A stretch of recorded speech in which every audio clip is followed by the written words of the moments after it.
It's the black guy in the corner, but they'd rather see a nigga on the corner. They say I'm stealing Nick's clips like I'm stealing Nick's chick, not knowing that I hit him first week for the lick. I said, Nick, I could post here while you post there. Let's run the ads up, then let's meet up over there. Good evening, everybody. You're watching America First. My name is Nicholas J. Fuentes. We have a great show for you tonight. Very excited to be back here with you tonight on Tuesday. We have a lot to talk about, lots to get into.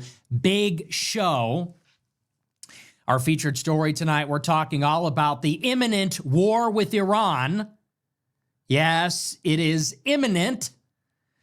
Well, maybe not so fast.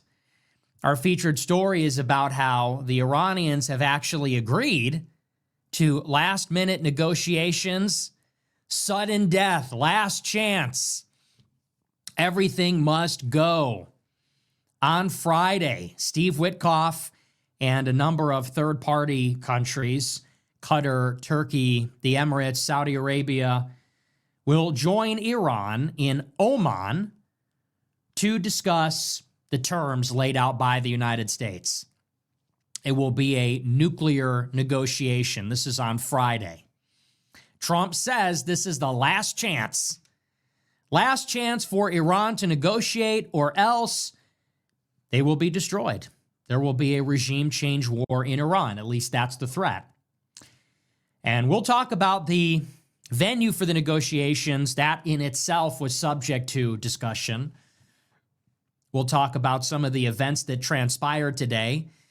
An Iranian drone surveilling the U.S. aircraft carrier, the Abraham Lincoln, was shot down by a U.S. fighter jet, which increased tension.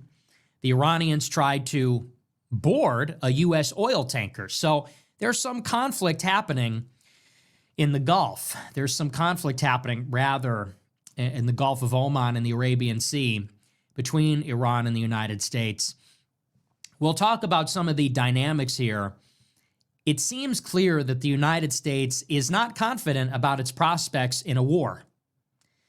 If you consider what this is going to look like, the U.S. is not ready, because Iran will retaliate anywhere, maybe everywhere in the Middle East, and we can't cover all of it. We just do not have enough missile defense. It's in very short supply, it's spread very thin, and we don't have enough of it.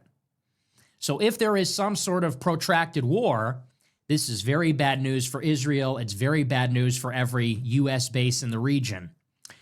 What's more, U.S. air power alone is not going to topple the regime. Not without a ground force, not without some kind of successor regime. And there is nothing like that. Now, I'm not a proponent of regime change, but if that's what you're going for, that's what you need. You need people on the ground. You need some kind of ground force, and that does not exist. You need some kind of plan. What is the regime that will take the place of the Iranian regime? That's not there. So the United States has come in hot, but we're coming in half-cocked. We don't have enough force. We don't have enough offensive or defensive capability.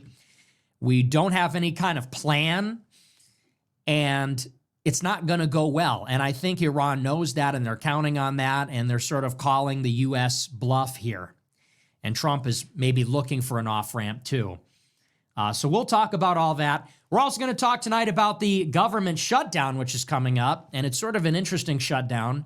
We were going to talk about this last week. The deadline was Friday for a $1.7 trillion spending package that would fund 7 departments and agencies. The Democrats threatened not to vote for it if it would fully fund Homeland Security, which is one of the departments included in the bill. So ultimately, the Republicans split it up, and they allowed the other departments and agencies to be funded with the Democrats, and they passed a continuing resolution for Homeland Security so they could negotiate that over the course of this week. So all the funding was passed on Friday, except for DHS. DHS got a 1-week extension, and now there's a new Friday deadline. But it looks like there is no agreement between Republicans and Democrats. Democrats want to shut down the government if the Homeland Security funding does not come with body cameras, removing face coverings, all these other restrictions for ICE agents, things that Republicans are never going to go for. So it seems like on Friday, Homeland Security is going to be shut down. It's going to be a partial shutdown, but only for DHS. And even better, it will not affect ICE and Border Patrol. ICE and Border Patrol got this huge package last year in the big, beautiful bill, so they have enough money. They're good to go.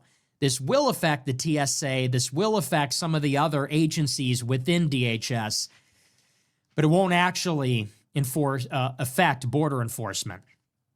So we'll talk about that too. Should be a pretty good show. Before we get into it, I want to remind you to smash the follow button on Rumble, smash the like button, leave a comment, let me know what you think about the show. Remember to check out our store. Always controversial. Fuentes.store to get your USA quarter zip. Very provocative. Get your America First hat, sweatshirts, t-shirts, all that stuff. It's on our store. Become a Plus subscriber if you want to support the show. $15 a month, you get access to the entire archive of all my content, and you also get it in MP3 format. And for $100 a month, you get to be in a group chat with me. And with all the drama that's going on, I talk about the drama in the group chat. I'm very candid in the group chat because I feel more comfortable. When I'm with other rich people that I can trust, I'm a lot more candid, and I can say whatever I like, and I know anyone that's willing to give me $100 to talk to me is going to uncritically accept it anyway. So I really am not self-conscious. So check it out, americafirst.plus. That's the website, americafirst.plus. With that, we're going to dive in. I got to say, it's been a lot of drama today. A lot of drama. Me and Jake Shields are fighting it out. And then you have this Elijah Schaffer subplot. Me and Jake Shields are having a flame war. Classic. Another one. We're at it again. You're dumb. You're gay. Never mind. We're friends. That's going on. And then this Elijah Schaffer subplot. Everybody's going, whoa. That's next level. That's some next level drama. And people have been saying to me, people have actually been texting me all day, you got to talk about the drama. You got to get into it. And here's my view on all of it, the whole thing. And this is my view of the whole world, okay? This is my view of what is going on in the world. Let us never forget who the real enemy is.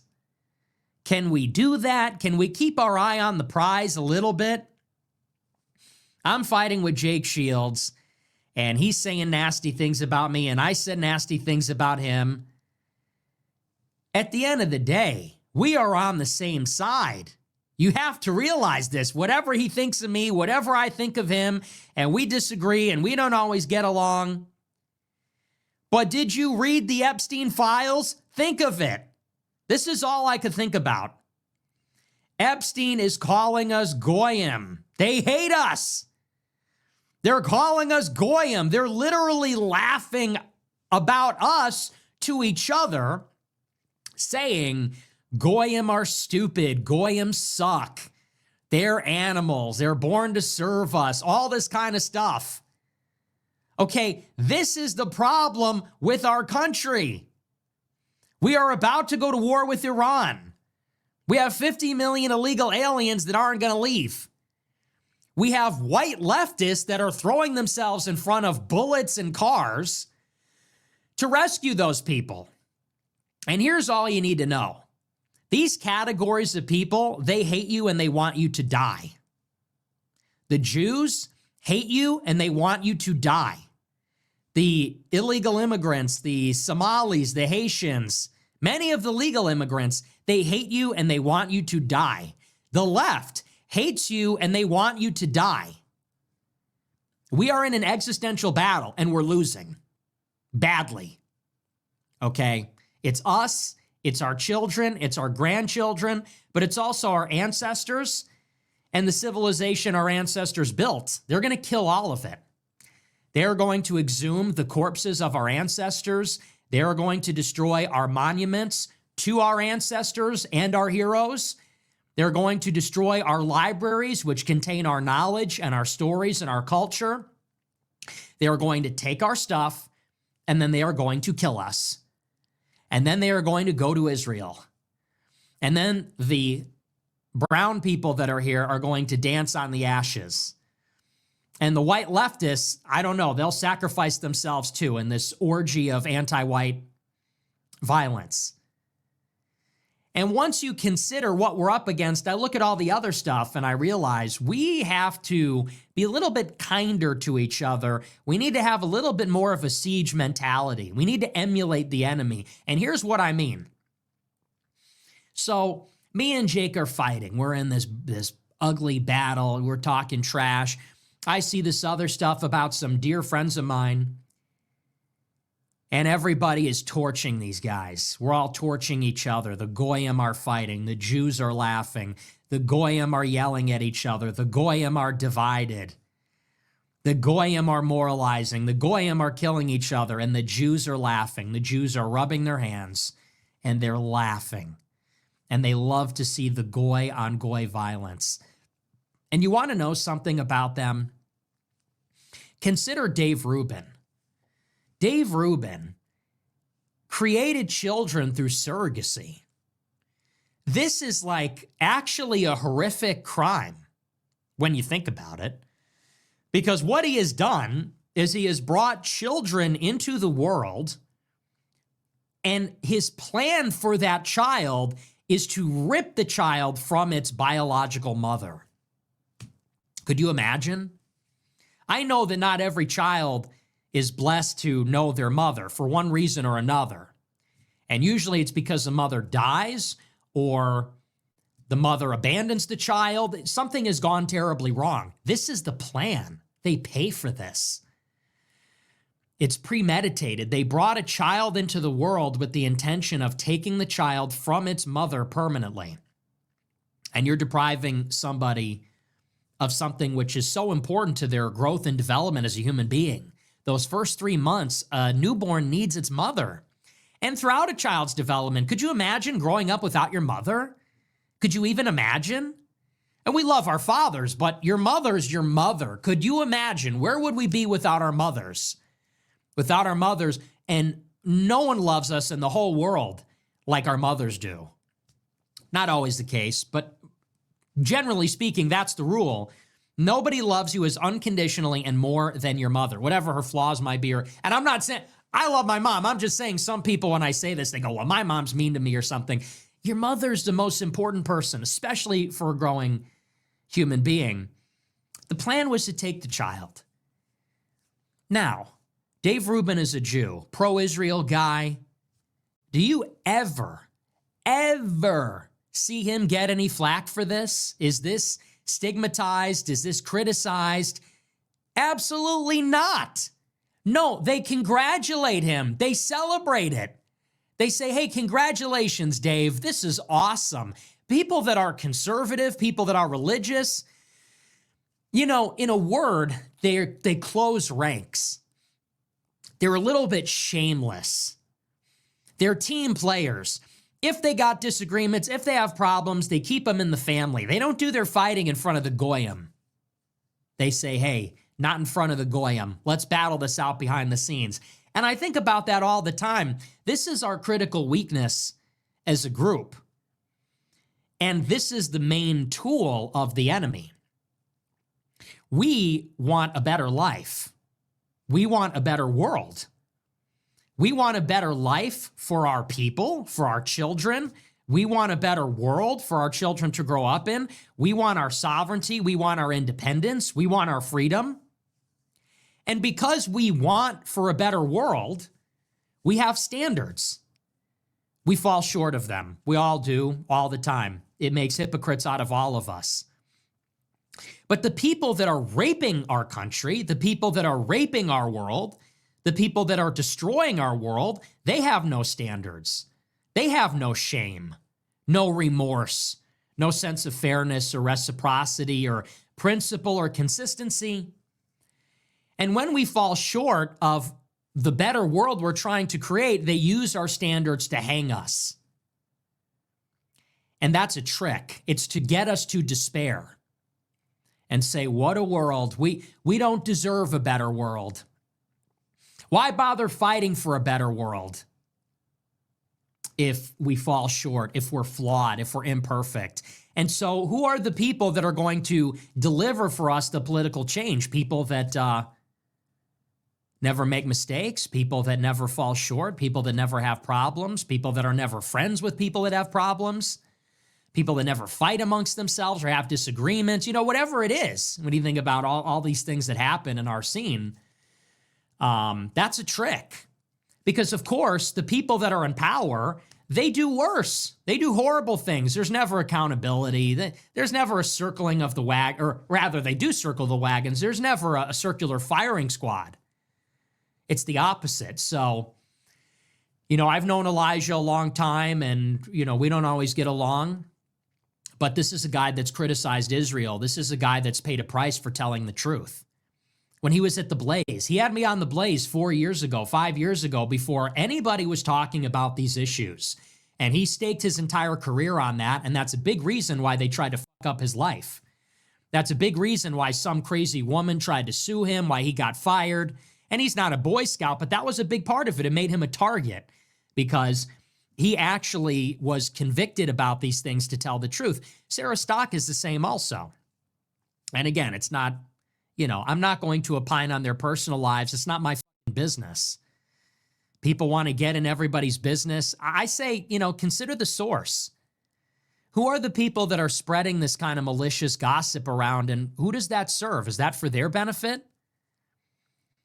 Or is that self-serving? The people that are pushing the gossip revel in stirring the pot, revel in creating discord and sowing division and creating chaos. Consider the source. Everybody's got an opinion on what's happening in people's lives. Sorry to tell you, people make mistakes, people make terrible mistakes, and it does happen, and it doesn't excuse it, but it's really none of our business. And people are so quick to judge and have something to say and have an opinion. I don't have an opinion about these people's personal lives. That's their business. That's their business with their families. Those are their problems to sort out. And I wish them the best. I wish their families the best. But, this sort of stuff is pushed around. And, again, I think that these are people that have taken a courageous stand on the issues. I think that these are our people fighting for the bigger picture, fighting for the mission. And you got to keep that in mind. And, it doesn't take away from the fact that, it's a spectacle and it's a controversy and all that. But I think people need to get their heads on straight and realize we're in an informational war, and reputational destruction, this is one of the tools that they use. This is how they take players off the board, and you see it all the time. They did it to Andrew Tate with sex trafficking. They did it to Ye. They did it to everybody that you see, everybody that is out there telling the truth. And the people that are squeaky clean, this is your survivorship bias. Find me the person that doesn't have a scandal, and I'll show you somebody that's paying for that protection. Find me that squeaky clean person that doesn't have problems, that isn't the spectacle for this week, that isn't the talk of the town, and I'll show you somebody who has all the same problems, but no one's talking about them because they're protected. They're under the protection of the Sanhedrin. They're under the protection of the organized syndicate. Survivorship bias. It's that figure of the plane. It's that figure of those World War II planes. If you're familiar with what I'm talking about, all those people that seem to be so perfect or something, are they perfect? These people that work at the Blaze, these people that work at Daily Wire, these people that work at CPAC, are these people really better than us? Are they really more moral than us? Are they really smarter than us? Or are these people just spared from the muckraking that goes on because they're in on the take? They're not rocking the boat. And a lot of that goes on, believe me. So, people want me to go in here and revel and, say what people expect me to say. And, I reached out to the people involved and I said, hey, hang in there. God bless you. Here if you need me. And Jake Shields, I saw somebody say, this guy was just saying all these terrible things about you. How can you squash it? I called Jake Shields up today. We talked for 6 minutes. It was over. 6 minutes. He's talking shit all day. I went on a rant about him on the show last night for a half hour. I called him up, 6 minutes, squashed, over. I said, it's a wash. I talk shit about you. You talk shit about me. Let's let it go. And you want to know why? Because he's an honest guy. I'm an honest guy. I know he's got good intentions. I have good intentions. I know that he loves his children. I know that he loves his family. I know that he's passionate about the issue. So am I. And we need to refocus a little bit because I'm going to tell you something. It's very obvious that the Israel critical movement is beginning to come apart. That much is clear. We owned 2024. We owned 2025. No question. But the Jews are very smart. And they always learn. They always know how to counterattack. And it's debatable how much of this is being planned, how much of this is self-sabotage. But it's very clear that we're not as strong as we were a year ago. There's a lot more division. There's a lot more infighting. It just isn't as coherent as it was maybe 6 months ago. And there's a lot of reasons for that. I think there's a lot of factors. But I think it's very important for us to circle the wagons. Very important for us to get back together and consolidate and get it together. And that's why I said over the past few weeks, I've been saying this is a year of refinement. And I'm going to be unpopular. I'm going to be attacked. People are going to say that I'm not a purist. People are going to say, like the shit they've said about me with Charlie Kirk or with Epstein or Venezuela. And I'm willing to be that guy because we need to introduce a little bit of restraint. We need to introduce a little bit of discipline. And that goes in many different ways. The infighting, the quickness to attack each other, but even in what we say and whether what we're saying is accurate. We have to introduce a little discipline and get serious. This is a long-term movement. We are here for the long haul. We have introduced the red pill. We won that battle. Okay? The hearts and minds. We've mainstreamed the views. We've shattered the Overton window. We won that battle. But now the goal is to translate that into political and societal success. And that's a much more difficult task. It's sort of, when you're just trying to get the message out there, you're just trying to do it by hook or by crook. Any way that we can get the message out there, you do it. Any spectacle, any attention you can get, any person you can get on their platform, we're pushing it as much as we can. Well, the message is out there. Now it's a different task. Now it's about creating an intellectual foundation. Now it's about creating a commercial foundation, economic foundation, political foundation. Now it's time to take a little inventory of what we got. Who do we got? What are their positions? What are their resources? And we have to start to think of ways that we can actually make a difference in the political system and everything that entails. It's downstream from a lot of different things that you can do.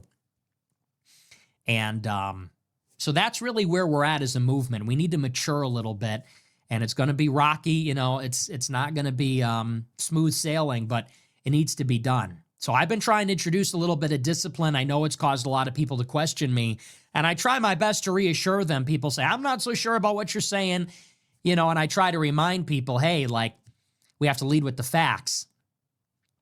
But anyway, those are just some thoughts on everything that's been going on. It's been sort of crazy. This past couple months, we got to be honest, we're losing the narrative a little bit. And you got to imagine that when Candace Owens is talking about Egyptian planes for 3 months and it's totally fake, her enemies are laughing. And you want to know something? Candace has said terrible things about me. I've said terrible things about her. I'm going to say this.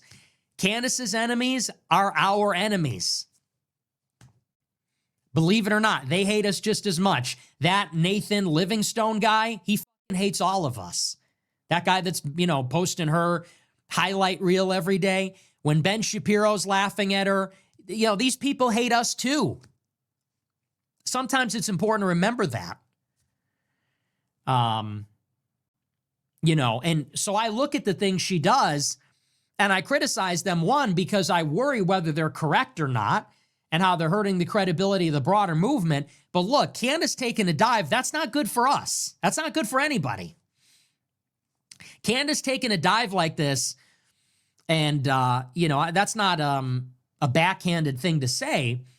When her credibility's attacked, if she looks goofy, if she looks silly, well, whether you love her or you hate her, she is one of the biggest spokespeople in the world about this issue. It matters whether she's getting it right or not. It matters whether she's got credibility. And as much as I like to take shots at her, her going down is not actually good for all of us. I mean, I guess it depends on how she wants to play. If she's super malicious, if she wants to be malicious, that's one thing. If she wants to be a part of the solution, it's different.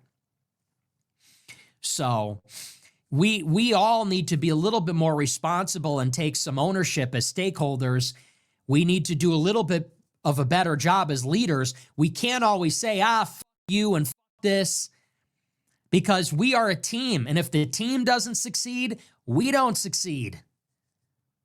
If he don't look good, we don't look good, as Ye said.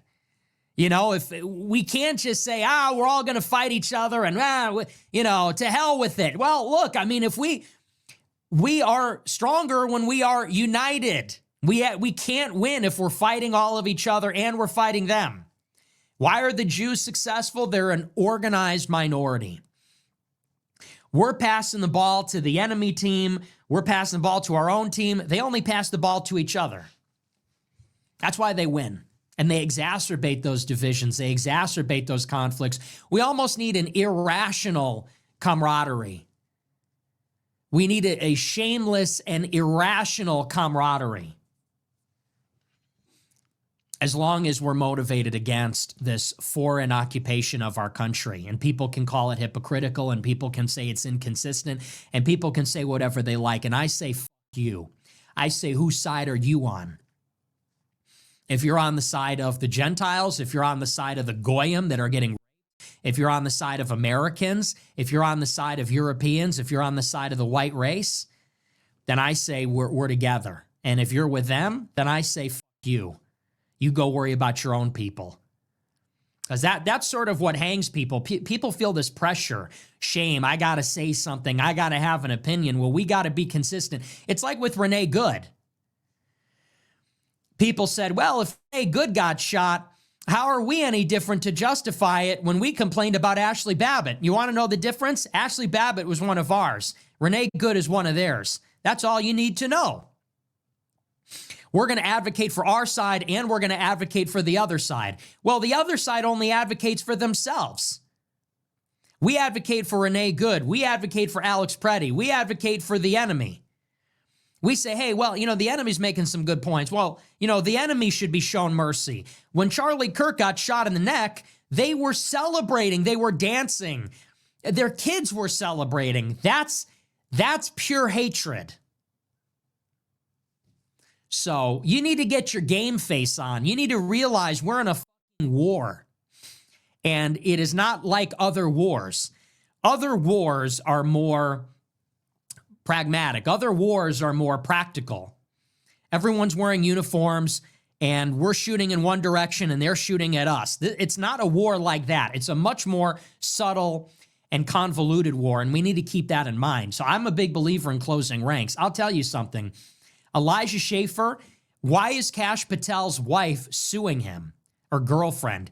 Kash Patel's girlfriend is suing Elijah Schaffer because Elijah Schaffer said she was IDF. This is the same FBI that covered for Jeffrey Epstein. Don't forget, this guy is being targeted. Flawed as he may be, problematic. I've had my disagreements with him.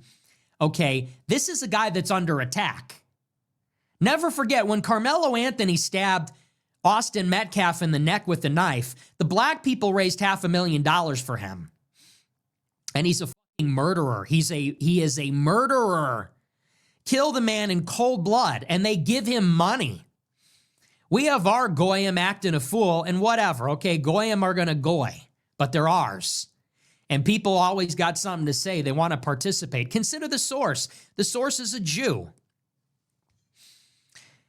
And you know, that's just how I feel about it, honestly. That's how I felt about a lot of this stuff for a long time. You know, we need to step it up and just realize whether you see us as a team or not, whether we see each other as a team, they see us as an entity that needs to be destroyed. They just see us as Goyim. You know, so-and-so says, Nick's a pedo defender. I said, well, this guy's retarded. Well, this one's low IQ. Well, this one, blah, blah. You know, we're all just Goyim to them. Don't you realize that? We're all just Goyim. None of us are getting brownie points. Right? You know, we're all guilty in their eyes. To them, we are Amalekites. To them, we are Edomites. It doesn't matter. They don't discriminate. Anyway, and this is not me white knighting for anybody in particular, but I just see these two things and I just think about the bigger picture here, which is it's all drama today. It's a big drama day. It's been a drama month. I've been at the center of drama for the past couple months. People got so much to say about me all the time. And, you know, he got the call and he took the paycheck and I do my show and I explain my viewpoints. People that say that, they don't watch the show. If they watch the show, they know what I'm talking about.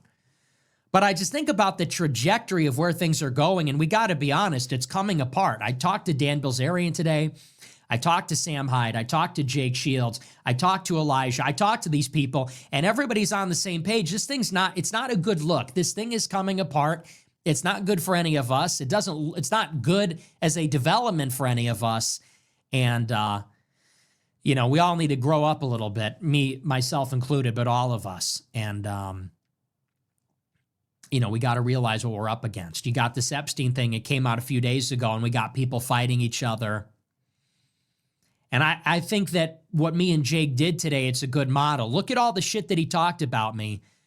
I said nasty things about him. We picked up the phone. We said one struggle. We picked up the phone. We said Goyim United will never be defeated. And that's all you needed to say. Shit, that's all you needed to say. Shit, Goy. What up, Goy? That's all you needed to say. That's the kind of mentality we need. So, that's just how I feel about it. For me, it's not about ego. It's not personal. I don't care. You know, he said terrible things. You know, people think all kinds of things about me. It's not about that. Okay, this is not the good evening. You're watching the Like Me show. I want everyone to like me. This is a show where we say America first. We want sovereignty. I don't want to go to war with Iran. I don't want to share my country with 50 million Indians. Okay? And we need to get on the same page with this kind of stuff, and we need to present a united front. And we can disagree, and we can communicate with our disagreements, and we could talk behind the scenes. You know, but we got to be honest, this sort of like mob mentality, it's swallowing us. It's devouring us. There is a mob mentality. There is a groupthink aspect to it. People are getting carried away. People are going over the top, and we need to focus and get back to basics. If you create a program where there's 50 things people need to agree with to be in the movement, it's going to be a very small movement indeed. We need to agree on a few things. And as far as I'm concerned, if you're against the Zionist occupation of the country, if you're against the Jewish oligarchy that's raping our country, you're on the team. You're on the side. And here is a thought.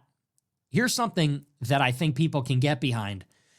When Charlie Kirk got shot, people said that the right-wing coalition fell apart because he built a big tent.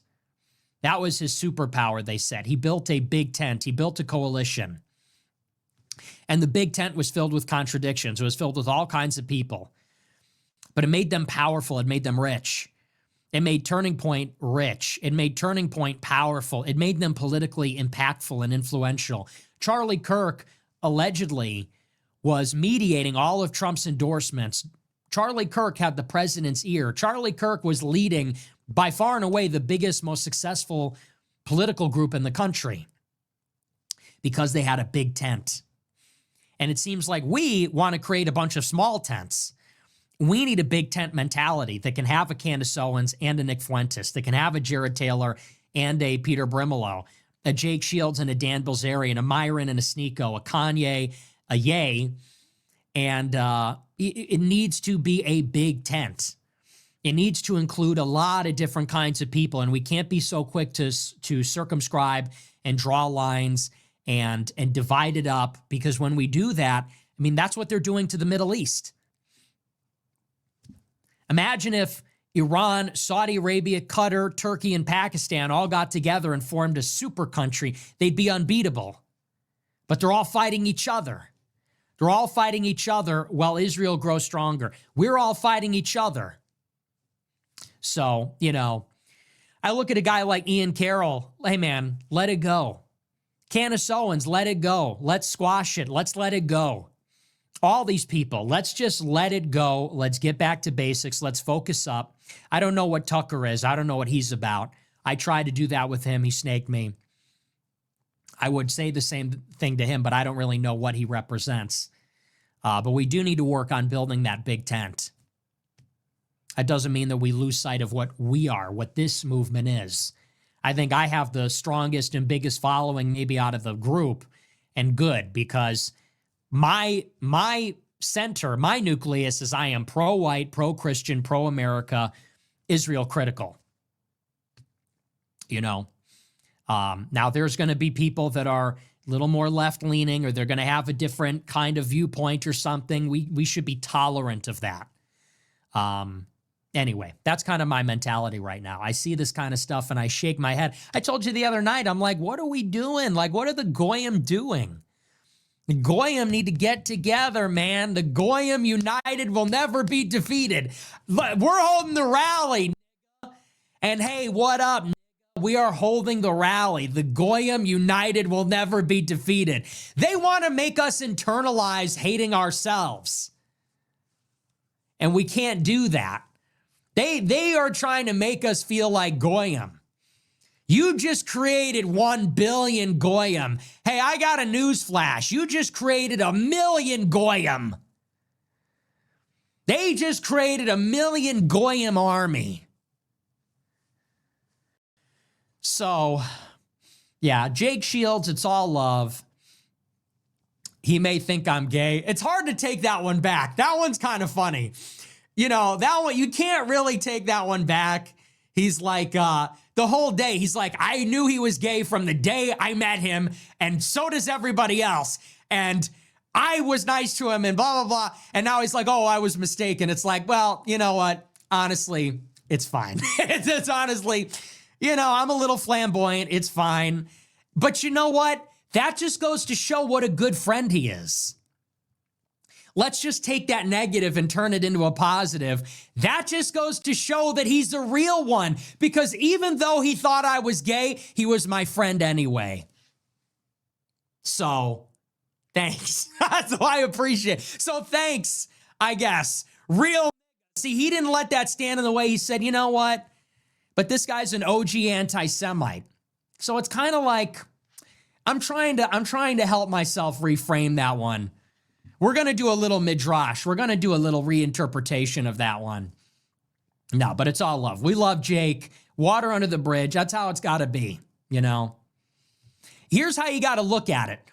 We're like a crew. We're like a heist crew. You know, it's like we're all a bunch of brokies.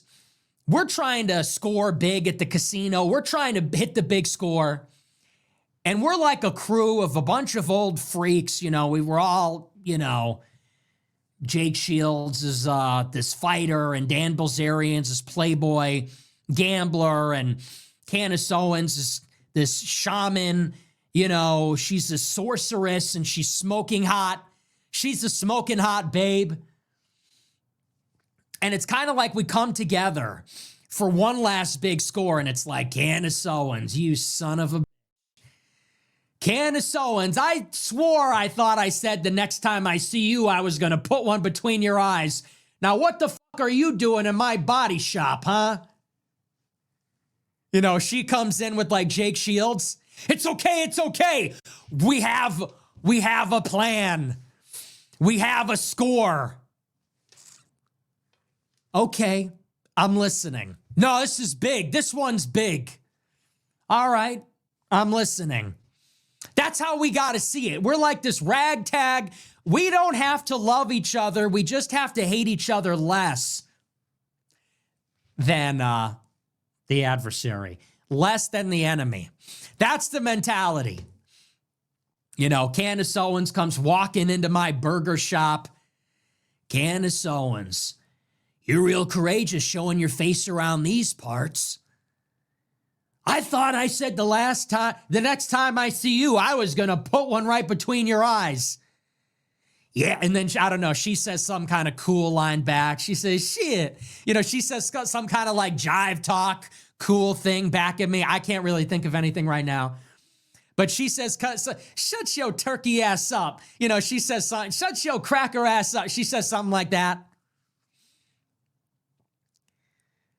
Yeah, I don't know. I'm just making up. But then we score big. You know, then we come back together. Because at the end of the day, we're the Goyim squad. It is what they're going to hate us anyway. They will oppress us anyway. So anyway, so that's how I'm thinking about the whole thing. That's a mentality we need, okay? Goyim united will never be defeated. Who do you hate more, okay? And it's not really about hatred. That's really the wrong word. I don't mean that. I mean, what really are your priorities at the end of the day? There are some people that really believe that if I didn't exist, well, everything would be fine.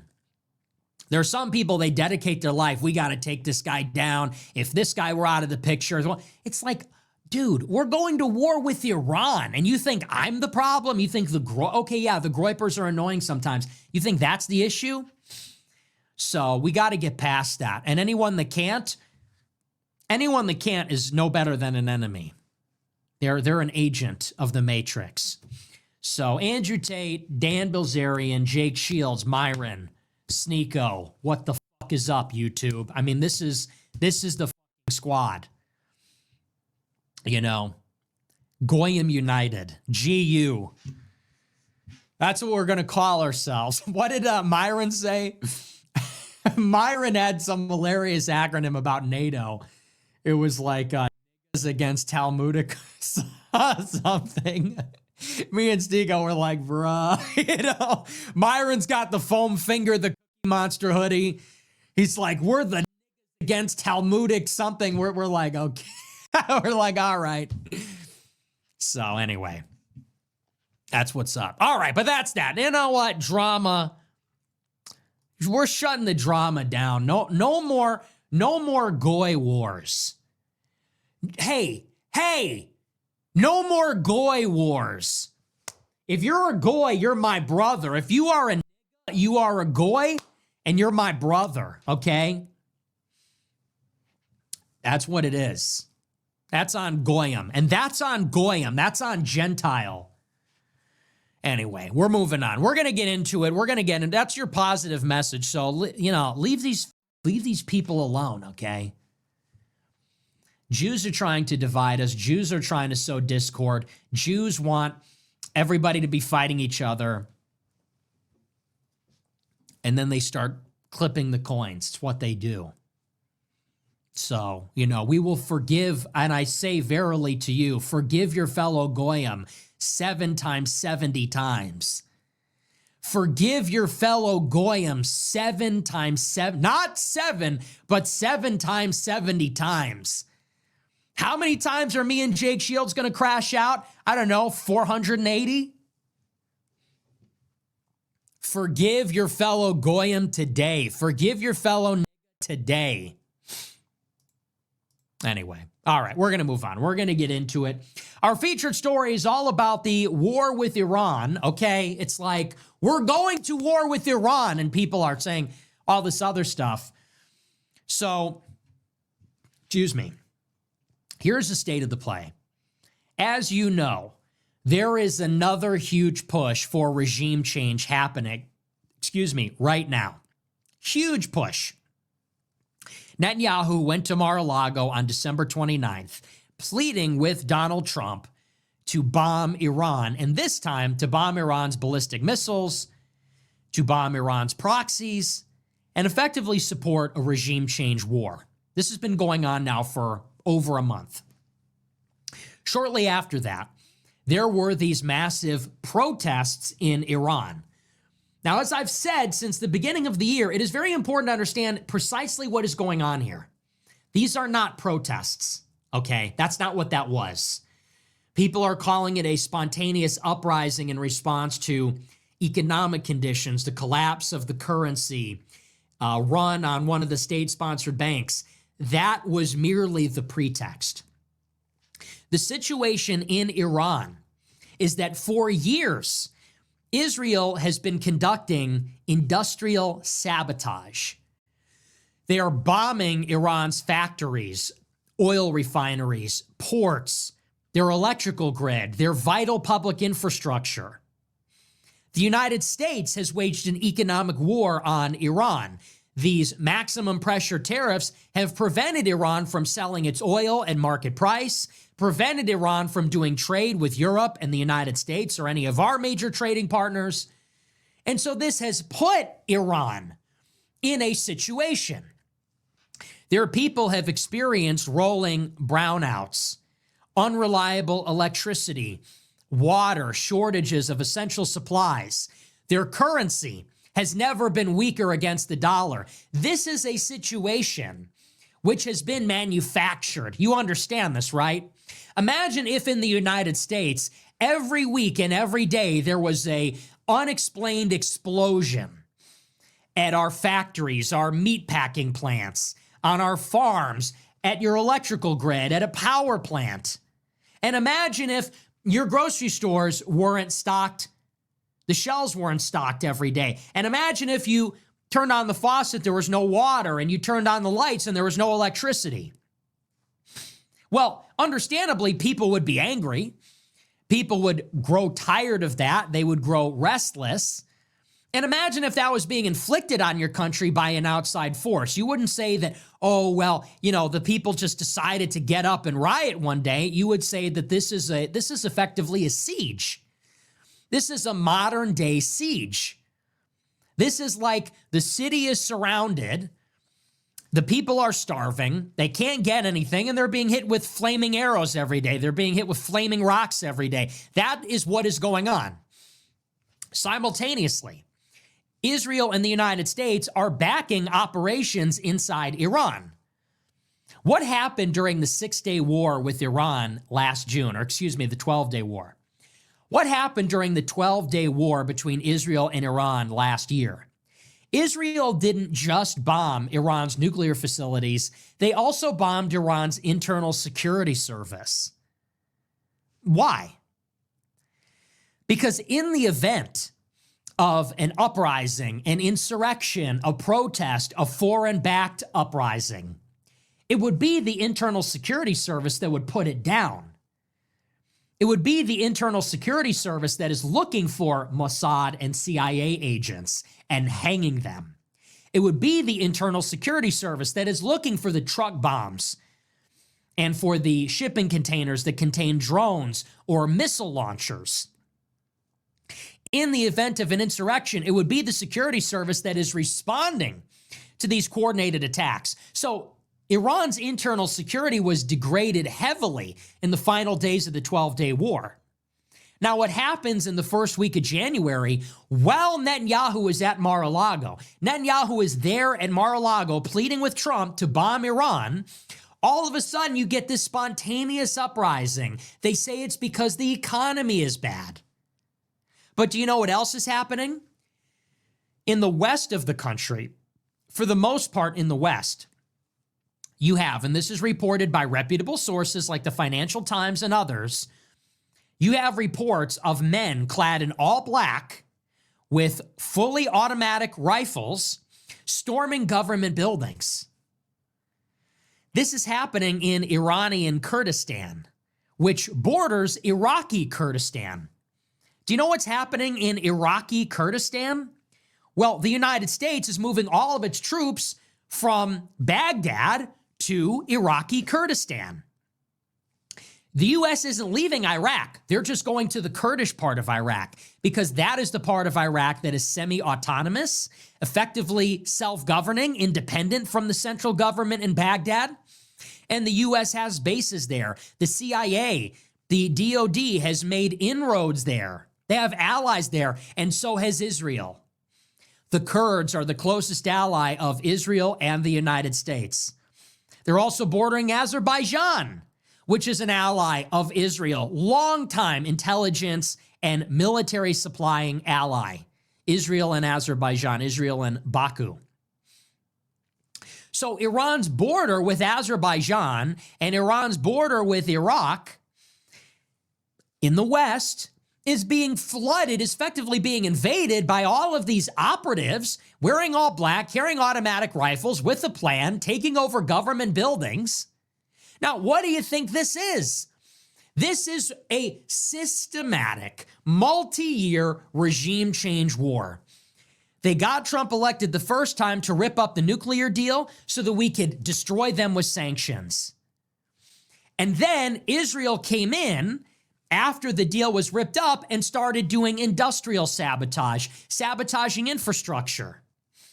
All this time, we had been furnishing the Kurds and Baloch separatists, Israel and the United States, with weapons. And so now that we have destroyed their nuclear facilities, the two vital facilities in their nuclear complex at Natanz, Fordo, also Esfahan, now that that nuclear hedge is sufficiently weakened, now we're bringing the real economic pain. Now we're bringing in the ground force. What is going to be the ground force that overthrows Iran? Combination of Kurds, Baloch people, Turkic people, maybe people sympathetic to the old regime, the Shah, liberals, students, young people. That is going to be the ground force. And by the way, that was the same playbook in Syria. Exactly the same playbook. Do you know what happened in 2007 in Syria? In 2007, Israel suspected that Syria was working on nuclear weapons. So Israel launched a unilateral airstrike and they bombed Syria's nuclear weapons facilities. 4 years later, you get the Arab Spring, which starts in Tunisia, spreads across Libya, Egypt, then it goes right up into the Middle East, into Syria. And that's when the U.S. and Israel start funding al-Qaeda, start funding these Sunni extremists that just got finished with the civil war in Iraq. We start funding al-Nusra Front. We start funding the Peshmerga, the Kurds. And that was our ground force. The U.S. was the air force. ISIS was the ground force. Al-Qaeda was the ground force. The Kurds were the ground force. And all the while, again, first, Israel took out their nuclear hedge. Then it was the insurrection, which was the ground force. Then it was the U.S., which was the air force, coupled with the crippling sanctions on the economy and oil. And that's how Syria in 2007 is solid under the Assad regime with a chemical and nuclear weapons arsenal, goes to a civil war in 2011, and the government is overthrown by December of 2024. It's the same playbook in Iran. Bomb the nuclear hedge, maximum pressure economics. We're going to now fund the ethnic separatists, these ethnic and religious minorities inside the country, the rebels, the moderate opposition that opposes Islamism, and we're going to be the Air Force. That's the play. That is what they're building here. That's the move. So Netanyahu comes to Mar-a-Lago for the 5th time. We need a war with Iran. What a coincidence. Just in time for the uprising, just in time for the most violent uprising since 2022, since the Green Revolution 15 years ago. And what made it the bloodiest revolution? It wasn't the biggest in scope. It wasn't the biggest in number. This was the bloodiest protest because it was effectively an invasion. It was masked, uniformed operatives, armed, storming Iranian government buildings to overthrow the government. And it looks like Iran shut it down. What did Iran do? They just started shooting these people. They put it down like they always do, violently. They crushed it. And you know what else they did? They shut off the internet. Now, curiously, when they shut down the internet, the whole thing stopped.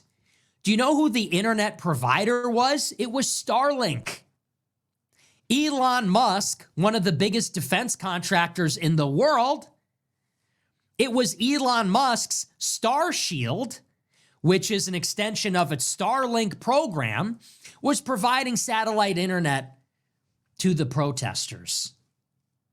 Okay, so where's all this coming from? Where are the weapons coming from? Where's the internet coming from? Where is the economic pressure coming from? It's coming from here. It's coming from Washington. It's coming from Tel Aviv.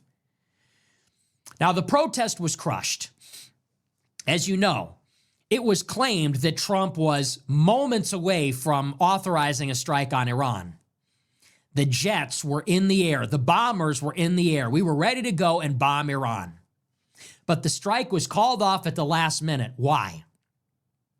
Well, what they said is that we didn't have a big enough force package. We only had a few destroyers off the coast of the Middle East. I believe in the Eastern Mediterranean, although I'm not exactly sure the precise location. You had about a half dozen ships, including 3 destroyers. And that was not enough in terms of radar, early warning system, missile detection, but also in terms of Minuteman missiles, Patriot batteries, also in terms of an air force. We did not have enough defensive and offensive capability forward deployed to engage Iran in any kind of protracted conflict. In other words, one, if we attacked Iran, it wouldn't be a killing blow. With only a handful of destroyers and the existing presence in the region, we could not launch a killing blow against the Iranian regime. And if we couldn't take them out, they would retaliate. And their retaliation would have been catastrophic because without warning, without Iran restraining themselves, we would have no way of knowing which targets they would strike, when, and whether they would use hypersonics, whether there would be some kind of forewarning. And we can't defend the whole Middle East at once. We can't defend all of Israel and our bases in Jordan and Syria and Iraq and Qatar and the Emirates. We can't defend the whole Middle East from a surprise missile attack, especially if it's overwhelming. So it was said that Trump called off the strike at the last minute because it wouldn't topple the regime, and therefore it would lead to a retaliation which we were not equipped to defend against. Now, what is the implication of this? The implication is that Trump is apparently now seeking regime change. They buried the lead. Trump said, well, I was going to bomb Iran, but it wouldn't do regime change, so I called it off. And we're supposed to say, what a relief. My question is, regime change is the policy now? That wasn't the policy a year ago. That wasn't the policy during the election. In the 2024 election, he said no new wars. A war with Iran is a pretty substantial war. It's 3 times the size of Iraq. It's got a population of 90 million. They have a 1 million man army. They've got thousands of missiles. They've got a navy. They've got a pretty serious arsenal. So Trump said during the election, no new wars. I guess regime change is now on the table. That's what we're planning. Even in 2025, when we engaged Iran, we engaged with them diplomatically over their nuclear program. We said, listen, we want Iran to be integrated into the economy. We want to normalize relations. And we said, you can even have a nuclear program. We said the only thing is you can't enrich. We said keep your missiles, keep your proxies, and as a matter of fact, keep Bushehr, keep your nuclear power plant. We said, but the enrichment needs to be overseen by us. So you can do it in Saudi Arabia, you can do it in an island, you can't do it there.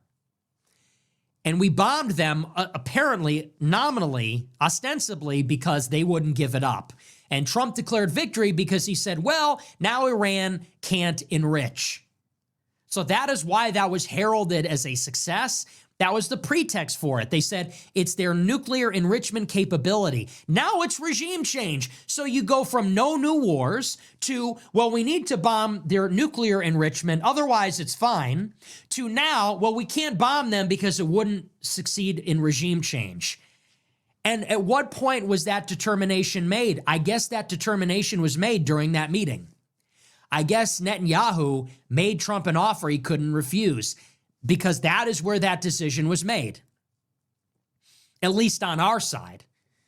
As I've told you, Israel has sought regime change from the beginning of the Iranian regime, but apparently this decision was made that we're going to act on this recently.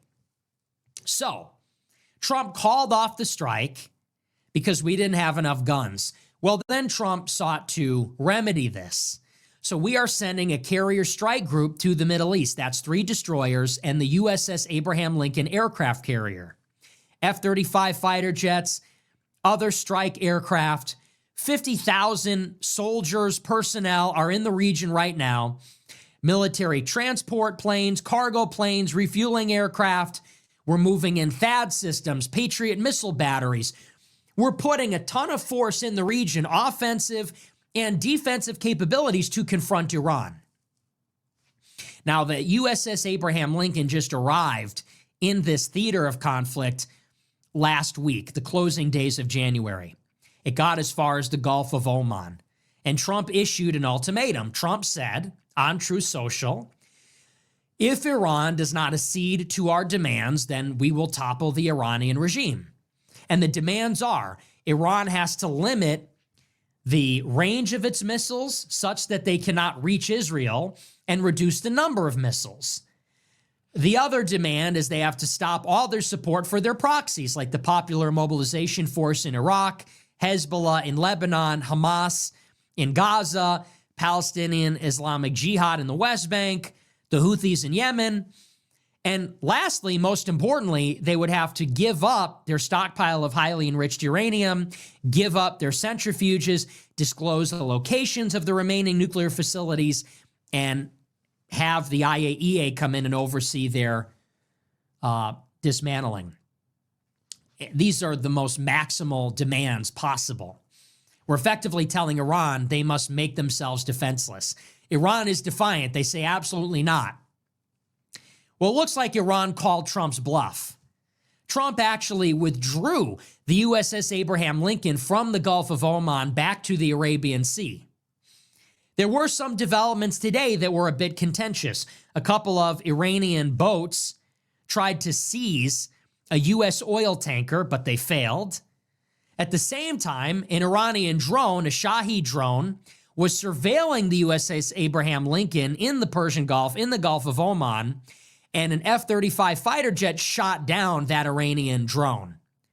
So we shot down an Iranian drone, and Iranian boats tried to seize and capture a U.S. oil tanker.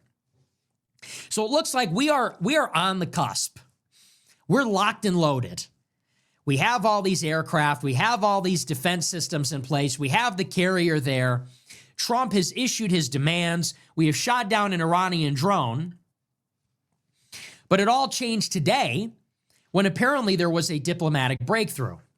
And now Iran says that they are open to negotiating. Turkey, Qatar, Saudi Arabia pleaded with the United States for Washington to negotiate with Iran. They don't want a war. And so these countries were begging us not to go to war. And it's pretty clear why. These are status quo powers. Turkey, Egypt, Saudi Arabia, Qatar, Pakistan are now forming a loose confederation with each other and with Iran on the basis that they are defenders of Islamism, on the basis that they are countering Israel, maybe countering the influence of the United States as well. And these countries are getting together and they want to stabilize the region. They don't want Iran to fall apart. Think about, for example, Saudi Arabia's plan. Under Mohammed bin Salman, they have a new plan that by 2030, they want to make the kingdom a destination for tourism. They want to make it a technological hub. They want to make it a transportation hub. Why?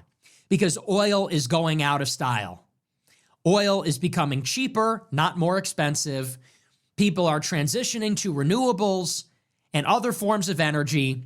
And Saudi Arabia knows that if its economic future is bound up with oil, that they can expect decreasing revenue in the future. The U.S. is now the #1 oil producer by far. Russia's number 2. We're discovering new energy all the time. There's this huge transition happening, getting us away from combustion engines and towards electric in China, in the United States, and Europe. So Saudi Arabia wants to transition from a petrostate to an economy based on tourism, technology, transportation.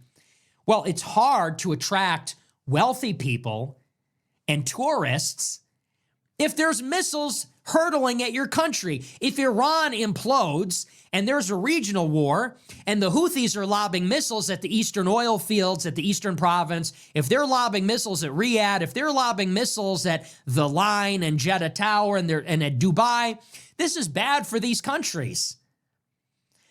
So they don't want that. They're trying to stabilize. They're begging the United States, please don't go to war with Iran or we're screwed. And every country has their own stake in this, but they made their appeal to Trump not to go to war. And so they scheduled a negotiation for Friday. It will be another indirect negotiation, just like last year. Last year, there were 5 rounds of talks between the special envoy, Steve Witkoff, and the Iranian foreign minister, Araghchi. And these were held indirectly in Oman, in other countries. And the way they did it is they had the negotiators in 2 different rooms and they had intermediaries pass the messages along. The Iranians insisted, and it came from the Ayatollah, that the negotiations could not be direct. So like those negotiations, these will be indirect. They will be mediated by those countries, by Oman, Turkey, Qatar, Saudi Arabia, and the Emirates. Initially, they were going to be held in Turkey. Now, apparently, they're being held in Oman. And there's some particularities about these negotiations. So again, the way that all of this started last year, you have to think about the various positions here. So what is Washington's beef with Iran? Our problem is their Iranian nuclear program, specifically their ability to enrich. And what does that mean? They take uranium, they subject it to this process, and when they achieve, I'm not a scientist, okay, but when they enrich it to a certain level of purity, they can use it in a nuclear bomb. So it is Iran's ability to refine plutonium and enrich uranium, which without observation and supervision, without oversight, they could, if they so chose, build a nuclear arsenal. Now, the U.S., as the guarantor of world order and stability, facing no challenge from a great power rival, our biggest fear is that some revisionist power, some rogue state will get a nuclear bomb, they'll get a deterrent, and then they could destabilize the world or threaten the United States. So we don't want any country to have this ability unless they have extraordinary U.S. oversight and assurances. So we don't want them to have enrichment. That's our red line. And that was a negotiation last year. We came to Iran and said, look, we don't want to talk about your missiles. We don't want to talk about your proxies. We don't even want to talk about nuclear energy. We want to strictly focus on enrichment. We said, keep your nuclear power plant, keep your other stuff, but you can't have highly enriched uranium and you can't have centrifuges. If you want to operate centrifuges, you can do so, but you got to do it somewhere else. Somewhere where we can watch over it and we can shut it down and we can control the flow of the enriched uranium. And it was their refusal to give up their ability to enrich which led to the war last year. Well, think of the starting point in the negotiations now. Trump's demands now concern 3 different files. There's the missiles, there's the proxies, and there's nuclear. We are now telling them you can't support the proxies, you can't have your missiles, and you can't have enrichment. Iran is not going to agree even to negotiate on the other things. For them, it is a red line to even discuss that. It's just not on the table. Iran will not even entertain the notion that they would ever stop supporting their proxies, that they would ever give up their missiles, because they see that as this enormous imposition. Iran has a right to defend itself. Israel is an aggressor. And in the end, Iran's missiles are the only deterrent from Israel attacking it. Iran's proxies are a deterrent, and they're a part of Iran's public diplomacy. and their foreign policy. So they don't even want that to be a part of the discussion. But that is what Trump started with. Trump said, this time, you got to give up the missiles, give up the proxies, and enrichment. And Iran said, no way. No, that's not even on the table. Well, now they've agreed to negotiate. Why? Well, it's interesting. Steve Witkoff went to Israel today to speak with the Israelis, and he left that meeting and said, we only discussed nuclear. He said, when we met with the Israelis today, we didn't talk about missiles, we didn't talk about proxies, we only talked about nuclear. And so it seems that going into these negotiations, the United States has agreed that we will only talk nuclear. We're not going to talk about the other stuff. And on that basis, diplomacy can begin. And the Ayatollah has given approval to the president, Pezeshkian, who's a moderate and arguably a reformer.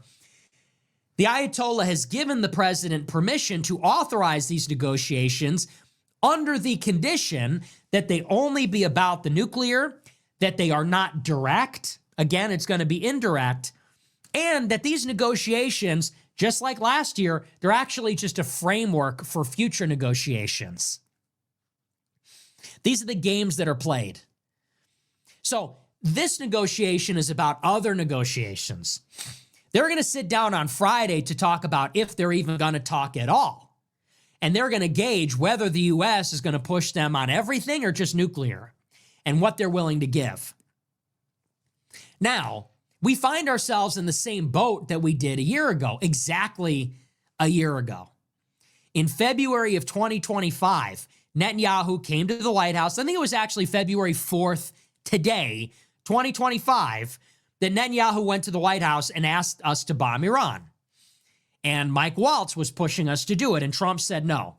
And ultimately, when Netanyahu came back in April, Trump said, you know what, we're going to negotiate. We'll give them 60 days, and if they don't make a deal, then we'll bomb them. And we played this game last year.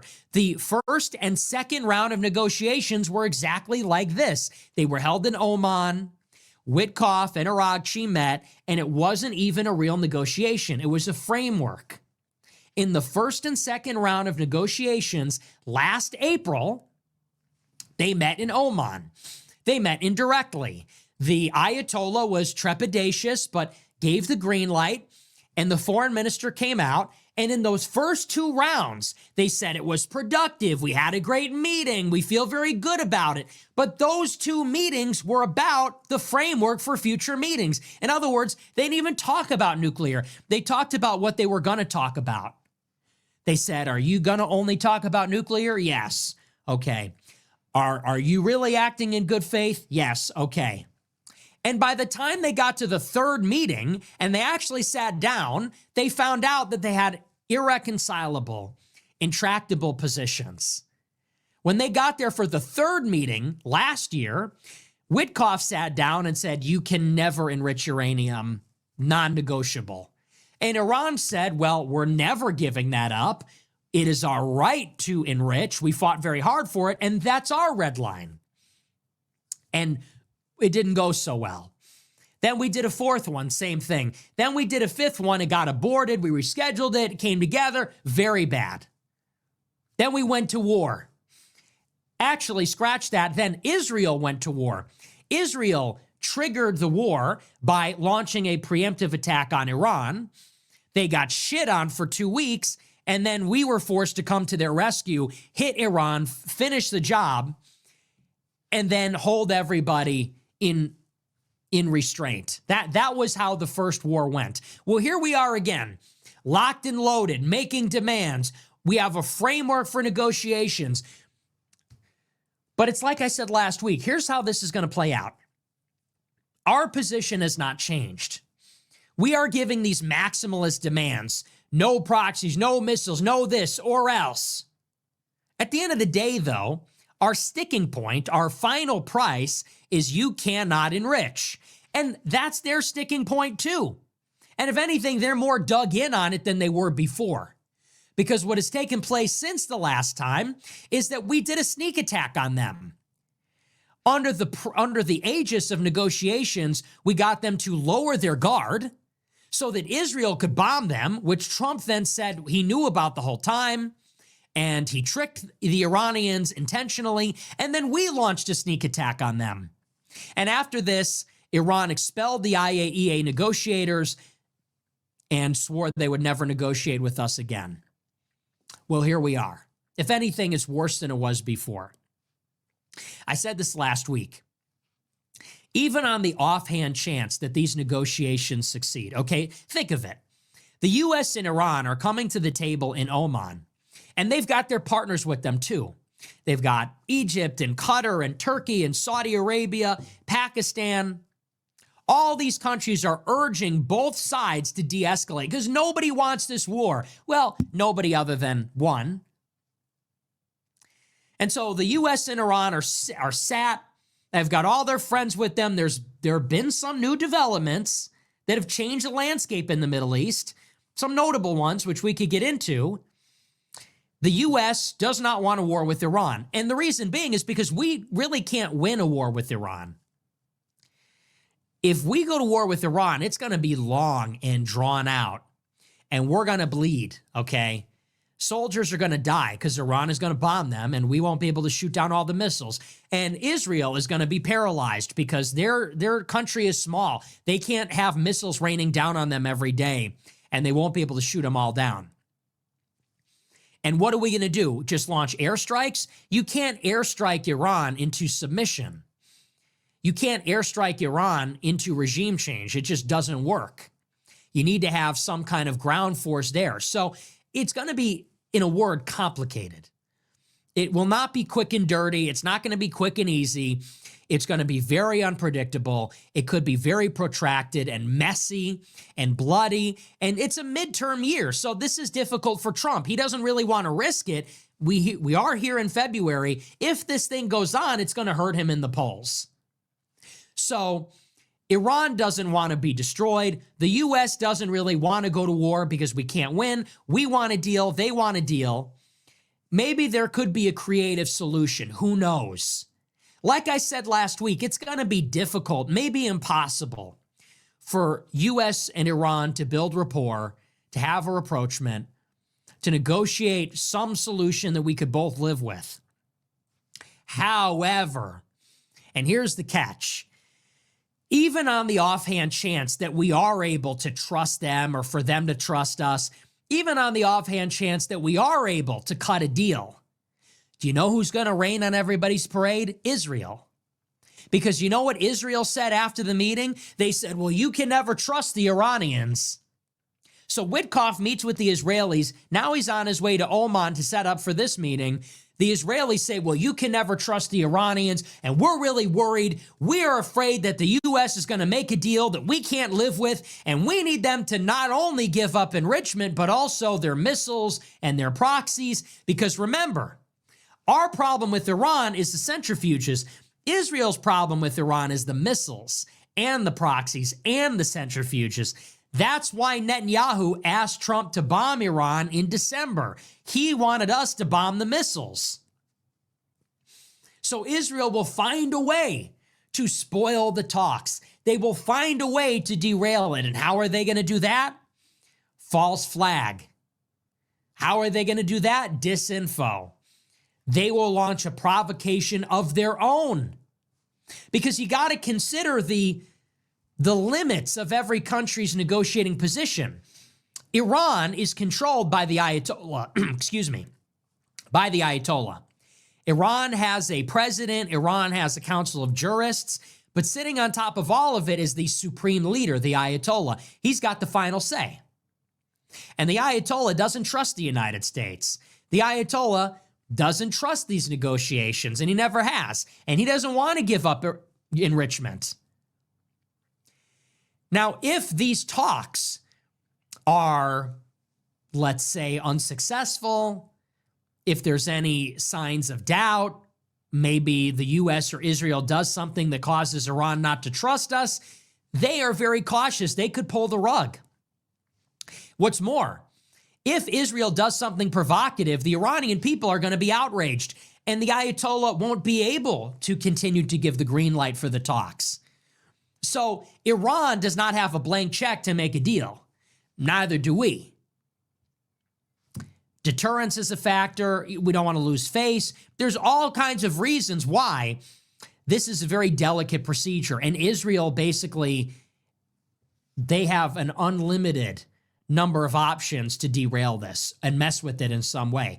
And that is my prediction. I think that there are two willing sides that want to find an off-ramp here. Iran knows that if it starts, it ends in them ultimately in chaos. And we know that if it starts, it's going to be unpredictable. We're going to take some shots. It's going to be difficult for us. We don't really want to do it either. This is Israel's endgame.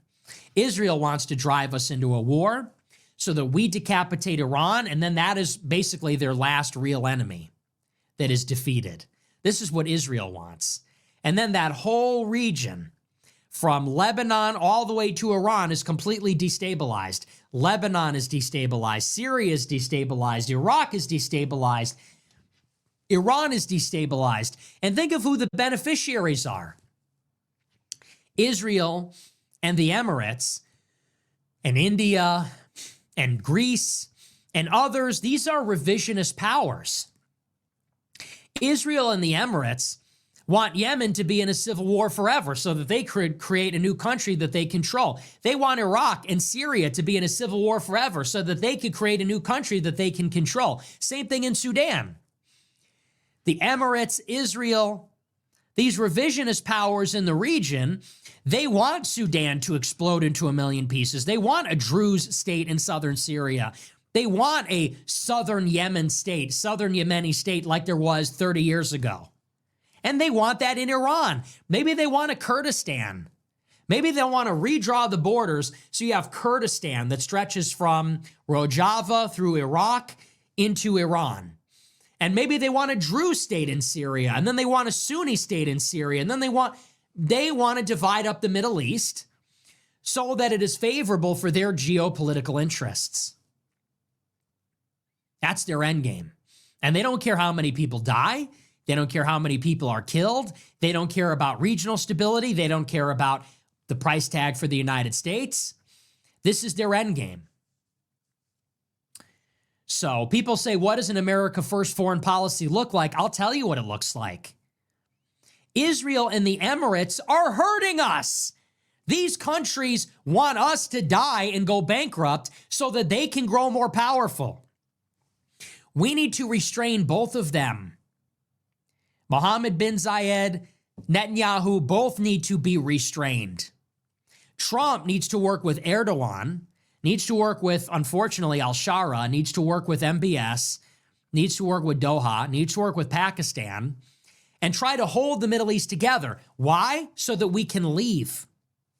We need a security architecture that Iran is integrated into so that the region can begin to stabilize. Yes, we actually want Syria to stabilize. We want Syria to be one country. We want Yemen to be one country. We want Sudan to be one country. We want Iraq and Iran to be one country.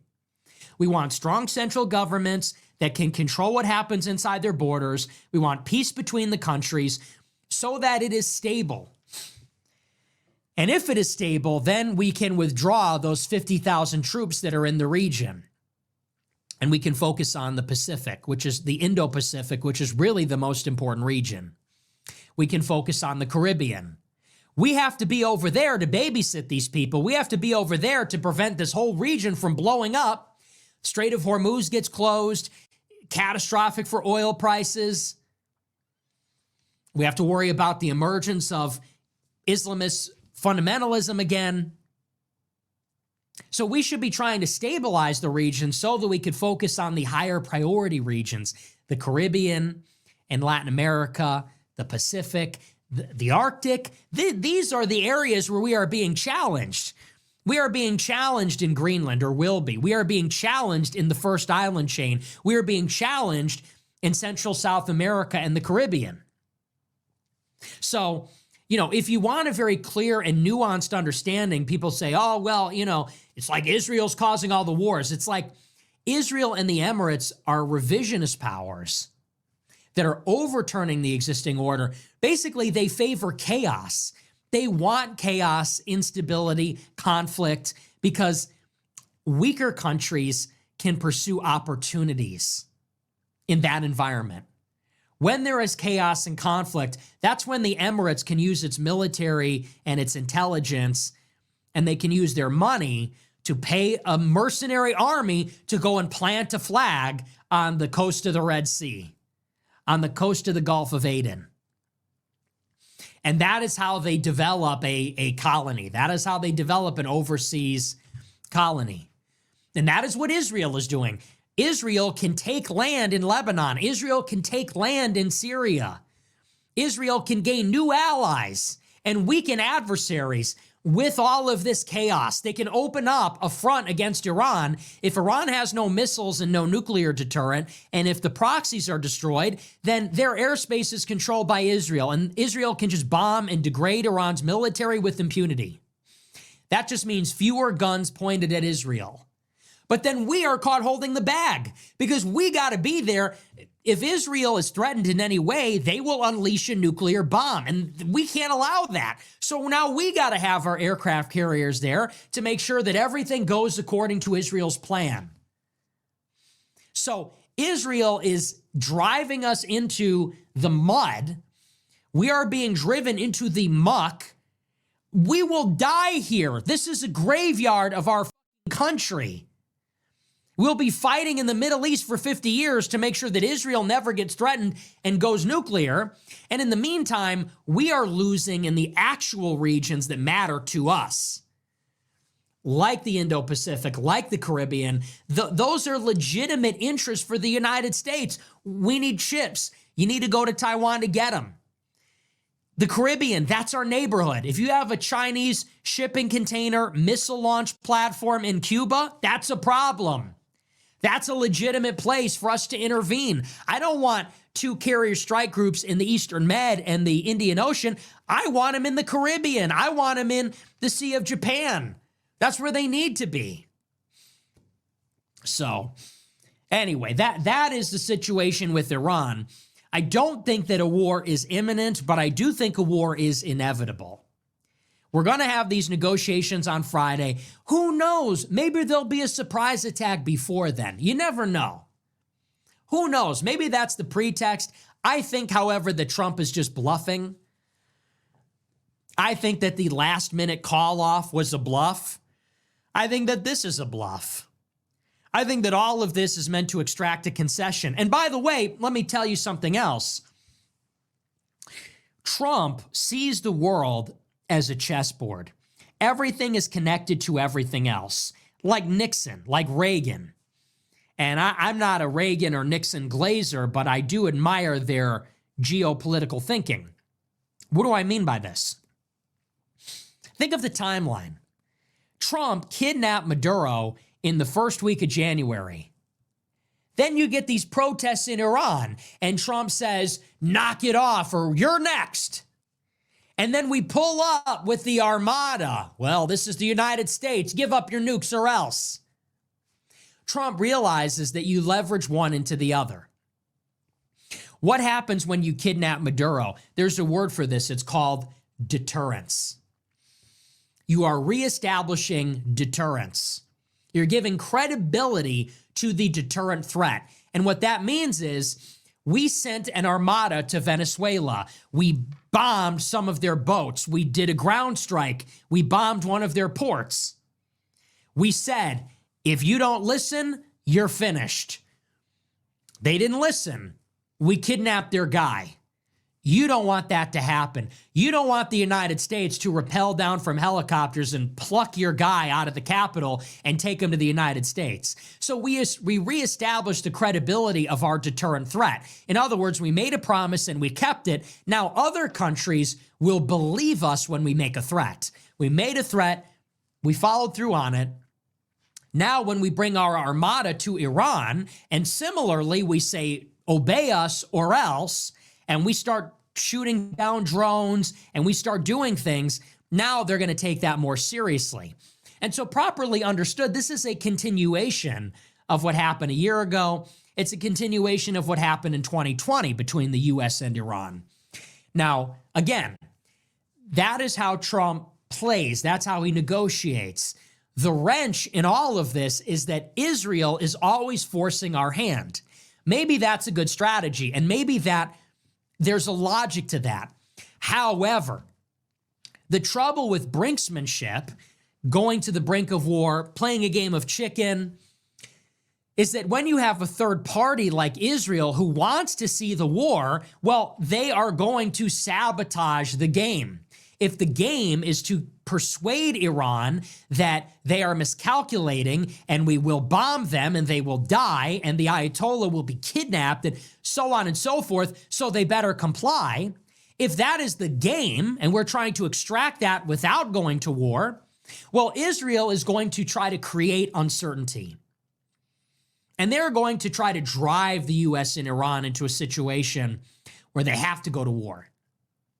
And that is what that is what Israel did last year. That is what they tried to do in 2024.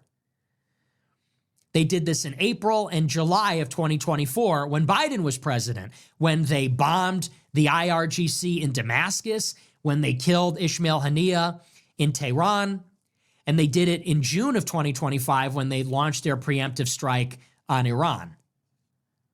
So that's always the rub. People say, well, trust the plan. This is brinksmanship. Trump is a genius. And I think that is what he intends to do. But you have this third party which is very interested in all of that failing and to get a real war. So I think that's a situation.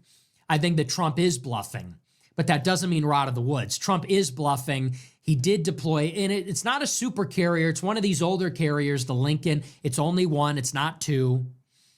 And that doesn't mean it's not a lethal force package, but it's not as big as it was, and it's not enough to finish the job. Arguably, we don't have enough of anything to finish the job. I mean, you know, if Iran starts lobbing missiles out, we're kind of just cooked at that point. So I think Trump intends to bluff, and I think Iran is going to try to buy time, but I think Israel is going to try to sabotage. That's the great game. Iran is buying time. The U.S. is looking for an off-ramp, but might be forced to pull the trigger. These other countries are trying to resolve this. All these, like I said, this, what they're calling the Islamic axis, Egypt, Turkey, Pakistan, Saudi Arabia, Qatar, they're trying to make this peace happen, but the revisionist power, Israel, they're trying to blow it all up. So that's that. All right, we're out of time. I do want to move on. I want to get into our super chats, but we'll be paying very close attention to that. It's a shame. Friday, we're doing our Epstein Super Show. Tune in on Friday because I'll be talking all about the Jeffrey Epstein network and the relationship with the Trump administration. I'm going to be doing a special on Friday. So we'll have to talk Monday about the results of these negotiations. But that's all I got for you tonight. We're going to take a look at our super chats. We'll see what you guys have to say. Let me take a look. Nobody else is going to give you all this information. Nobody else is going to give you all this perspective, okay? You have all these people shitting on me. Hey, he took the 7,000. Oh, you know, he's with the Jews, whatever. It's like, look, I just happen to be the nerd that you call. I'm the guy that puts it together. It's easy to just press the button and say, Jew, Jew, Jew. We need to be able to explain exactly what is happening in the world with detail and precision. We need to be guided by the facts. Have to have an understanding, you know? Anyway, I just have to say that because it's funny. You get these knuckleheads that are saying, you know, you're not sufficiently critical. It's like, I know what you're looking for. I know what you want. But what we need is a nuanced and robust and airtight explanation of how Jews operate in the world. And very few people can provide that. All right, let's take a look. Let's see. What do you have to say? What a difference a day or two makes. I asked y'all a while ago, and I brought it up to y'all. I said, yo, Nick he's leaning in a direction that I don't know if it's best for the goal that he has set for himself or for us or whatever the movement is at the time. And we always talk about how, you know, our goals are different. And I questioned a lot of y'all about Nick's stance on a lot of these things. And there's a lot of people out there that are just Nick fanatics, Nick stans. And I talked about this maybe a couple weeks ago, as far as there being the difference between having a bunch of yes men around you, cheerleaders, compared to having people that will challenge your thoughts, challenge you when it seems like, hey, you may be contradicting some of the things that you said before. Hey, I'm not sure if this aligns with, where you said we were heading. Hey, the performative rhetoric may be losing a lot of people. A lot of people get upset at those things. A lot of people lean into Nick having his back and forth with Candace Owens. There have been a lot of us that have been saying like, yo, piece that all up. Like, piece that up. It doesn't make sense. Y'all are beefing for what? Because y'all are on the same side. Y'all are beefing. And I didn't even know about the recent back and forth with Jake Shields and Dan Bilzerian, but I kind of already thought about it because I saw Jake Shields putting out some videos regarding Epstein and Nick selling these sweaters. So I'm not sure if that's exactly what they were beefing about. I still don't know about it. And I guess Nick must have talked about it, unless I just missed it on the previous show. Maybe he talked about it on the Q&A that I didn't catch. But the point is, this is what happens when grown people, grown men come to the table and have conversations. Grown people, because Candace obviously as well. Adults come and have a conversation. Everything that we talk about, at least from my perspective, just from experience, you get the best results when you have people come to the table with common sense, with logic, not pushing whatever agenda for this group or that group. And you figure out, okay, we're putting this together. Our goal is to do what's best for the country. How do we get here? Our goal is to get to this point. How do we get here? And I questioned a lot. I said, yes, on yesterday's show, I said, you notice when, Nick is framing something or he's expressing something, or as he finished off his show yesterday, and he said, a lot of people aren't going to like this. It seems like that's when he's leaning into more of the performative rhetoric, leaning in that direction. I had questioned some of the things after, his Joel Webbin 10-part series was coming. I'm like, yo, is Nick looking a little different, or is he saying things a little bit different? Is it more the rhetoric? Is it trying to keep up with? I didn't know what it was. And I'm also not in Nick's position. But I just know from my standpoint, you always are trying to figure out, okay, man, we got a lot of views on that show, or and obviously a lot of views to me is different than a lot of views to Nick. But the point that I'm trying to make is I'm giving him a little bit of grace, because even at the level that I'm at, it's like you still have these thoughts coming to your mind where it's like, maybe I should lean into this, maybe I should lean into that. And you have to constantly be aware of it, constantly check yourself, and hopefully have people that will call that stuff out. And if you just have the cheerleaders that are telling you, no, keep roasting Candace, she's an op, all this other, keep roasting, keep going back and forth, bro, all that drama is not helping solve the issue. So this was a grown man approach. I think Nick spent pretty much like the first hour, the majority of the conversation, saying a lot of these things, and he called it out and he held himself accountable to a lot of it. He held himself accountable. And he mentioned, it's kind of like we can lose sight of, I believe he started off bringing this up based on the Epstein files, based on what Jeffrey Epstein allegedly wrote in some of the emails, looking at everybody else's, oh, they're Goyim, they're this, they're Gentiles, we're above them, separating themselves. This was the energy. And this is a lot of what we've talked about from a cultural standpoint, what's dominant in Jewish culture, not necessarily everybody being on board with it, but what has become dominant culture is this ideology. And this is what has been used, in my opinion, to push Zionism, to push for Bibi Netanyahu to push everybody to get on board with him causing all the death, destruction, the genocide with the Palestinian people after they ethnically cleansed people and are continuing to ethnically cleanse people. This is the culture and the mindset that has established, or that has created, a lot of the push to do a lot of these things. This is where it was created. So Nick is spot on for identifying that and saying like, yo, all of this back and forth bickering that we're doing, all this infighting that we're doing, we have common enemies. And those common enemies, from my standpoint, it's simple. And I think Nick broke it down. He said, what did he say? I want to quote it word for word. But he was talking about how everybody can get on board, and we all need, he said, if you're against the Jewish oligarchy running our country, you're on the team. And I want people to be very clear. We need to grow up when we have a lot of these conversations and say, well, it's not just all Jewish. Knock it off. Miss me with that. Y'all got no problem categorizing all Muslims as radical and all this other stuff when y'all radicalize Islam for your own agenda, for your own benefits. So when it comes to, there is a Jewish oligarchy running our country. They're talking about it at their conferences.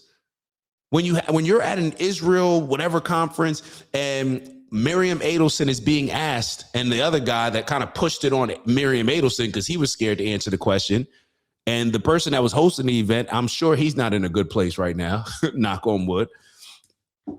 No, I'm not talking about he's in a body bag somewhere. I'm just saying he's not in a good place right now because I'm sure they addressed what he was saying after that because it made both of them uncomfortable. And you start making billionaires uncomfortable because you're exposing how they go about controlling the politics in America. That's going to be a problem. So they're exposing this at their own, like this is a common thing. You give 250 million, we start looking at what Trump was saying before he got elected compared to what he's doing right now, how he's getting bullied by Bibi Netanyahu, how Trump is behaving in a way where it's like, you're Trump and you're tucking in Bibi Netanyahu's chair. Like, what is going on here? He's violating you, disrespecting you, got you cursing, acting out of character, or not able to control your character. To now you're cursing on TV because Bibi Netanyahu, you put a ceasefire out, and before you even woke up the next morning, he violated that and said, bro, you don't run this. You don't control what we got going on right now. We use you when we need to use you. We use you as a tool, and that was the energy that I was receiving in a lot of these Epstein emails, talking about everybody else. So that's what I'm against. And guess what? If it was another group, another oligarchy controlling our government, I would say the same thing. I'm sure a lot of other Americans would say it if it was a Muslim oligarchy running our country. Just look at how we respond to communities that are becoming overrun by Muslims and Somalis. Think about it. We have more energy towards that, Matt Walsh, than we do to the actual Jewish oligarchy running our country. So it's not just an attack on Jewish people. Grow up. Miss me with that. You're not going to label me as anti-Semite or anything else, or I don't care what you label me as. We need to focus on what's happening. There is a Jewish oligarchy. That doesn't mean that Jewish people in general. That's not what's being said. But if there were some wealthy Muslims that were using their leverage to control our politicians, what would be wrong with saying that? There's a Muslim oligarchy, an Islamic oligarchy that's running our country. It's even more pronounced when it comes to the Jewish oligarchy, because you see exactly what is being used to do in the world right now. Bibi Netanyahu's jumping on camera every time reminding us of, Israel is the only Jewish state, So we see what's happening. So it's not even like it's spread out, like as if it was another religion, if it was Islam or anything, it spread out because obviously there's more than one country, more than one Islamic country. But just the fact that Bibi Netanyahu reminds us of this all the time, he's aligning himself with Jewish people. So if Jewish people have a problem with being labeled or boxed into a particular group, get mad at Bibi.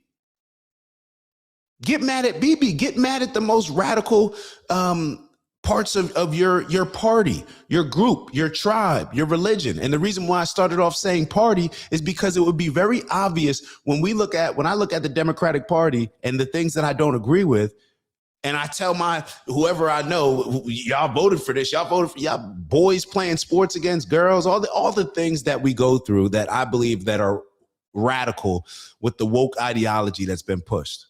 Yes, that's the Democratic Party. The Democratic Party can't say that has nothing to do with me. What you mean? That's the loudest voices. They're controlling the culture of the party. They are the dominant voices, dominant culture within your party. So therefore, they're establishing the culture. It's no different than with the Jewish oligarchs that are being called out for running our country.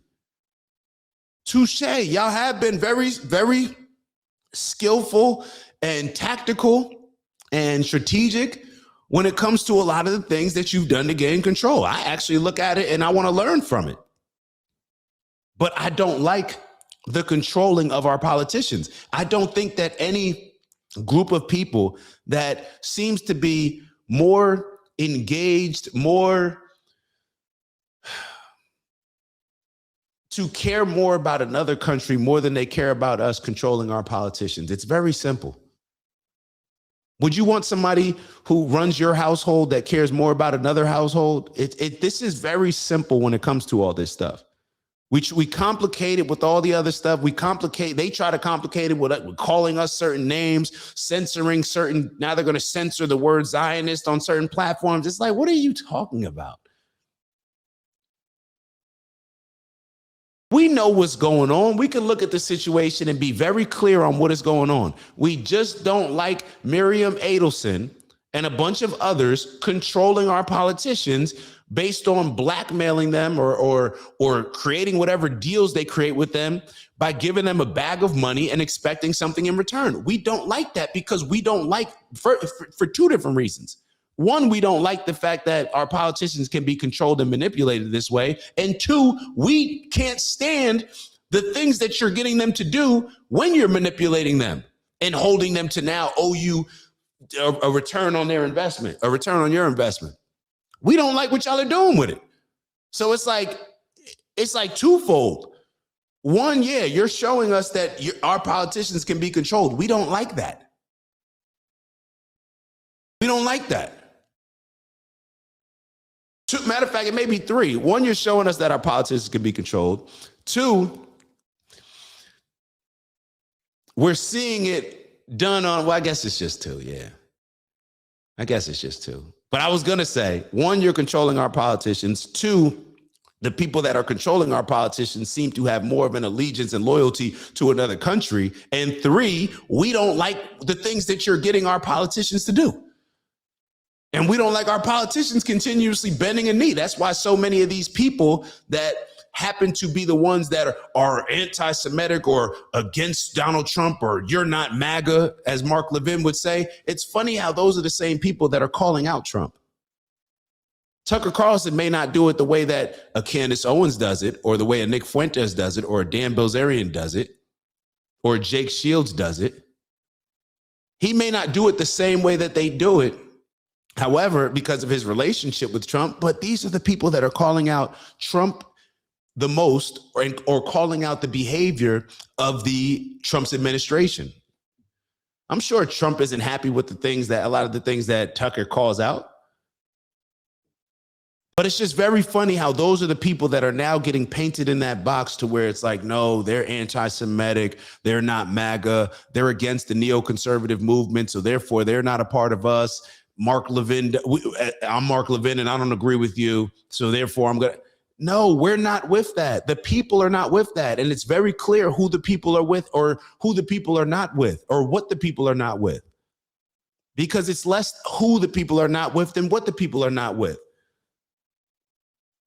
Because everybody was with Israel, supporting Israel, until we're now able to see what Israel is doing. So it's not about who.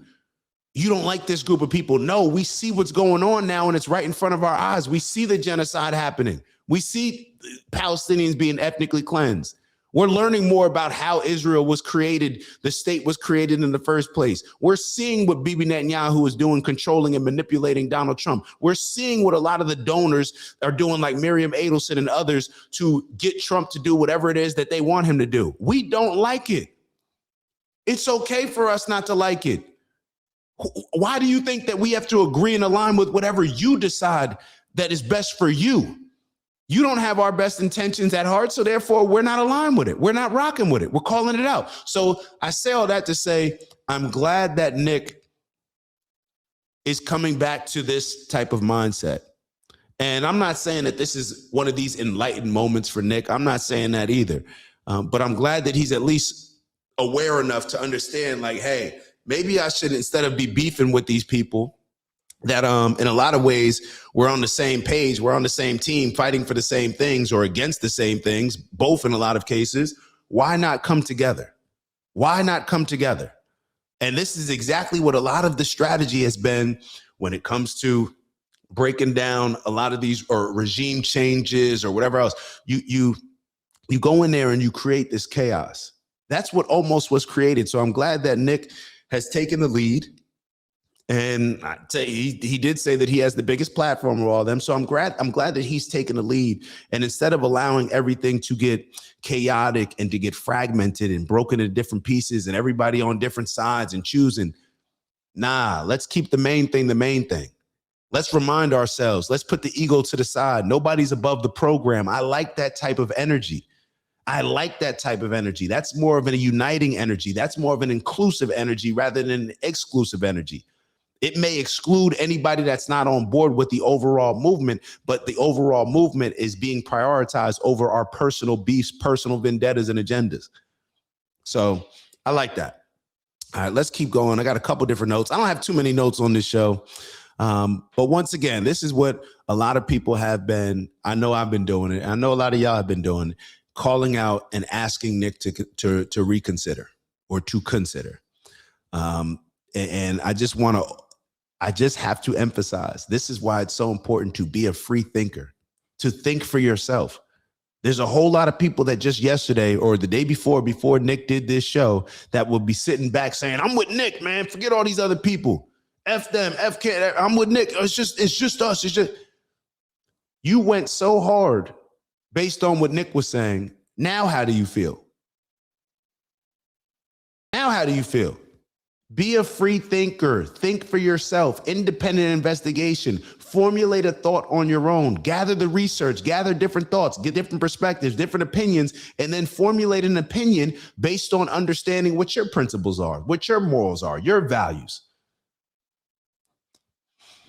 And move from there. All right, let's keep it going. So I appreciate this. I definitely appreciate this.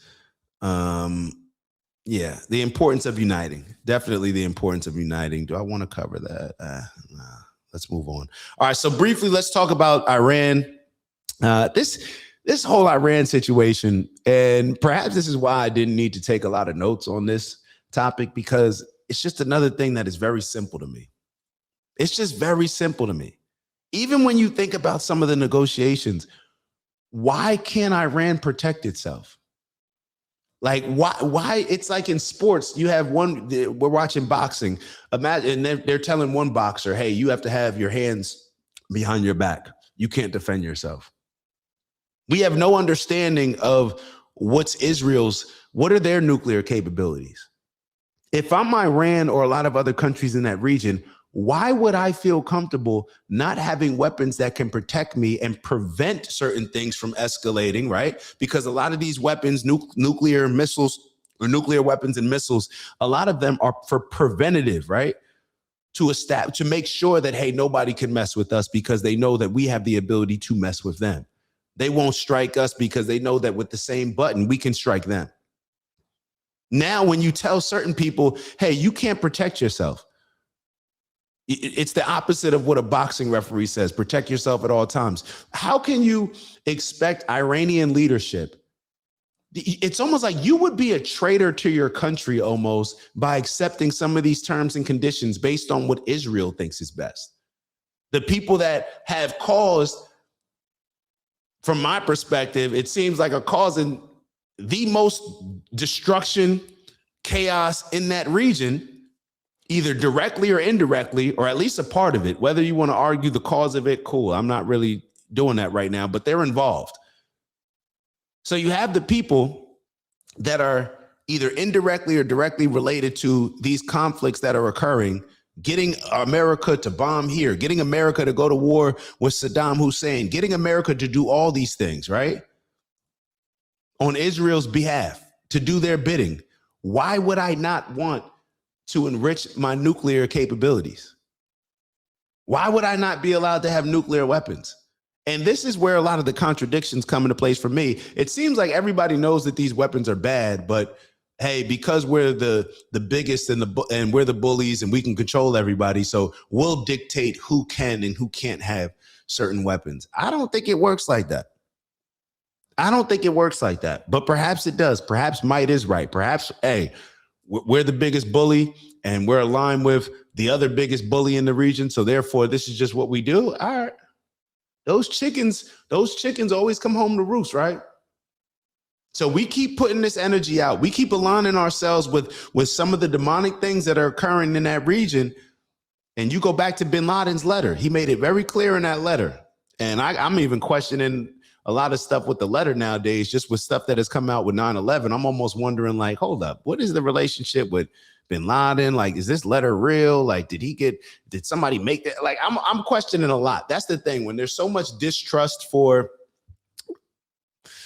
the people that are feeding us information, the government, our government officials, the politics, I have a distrust.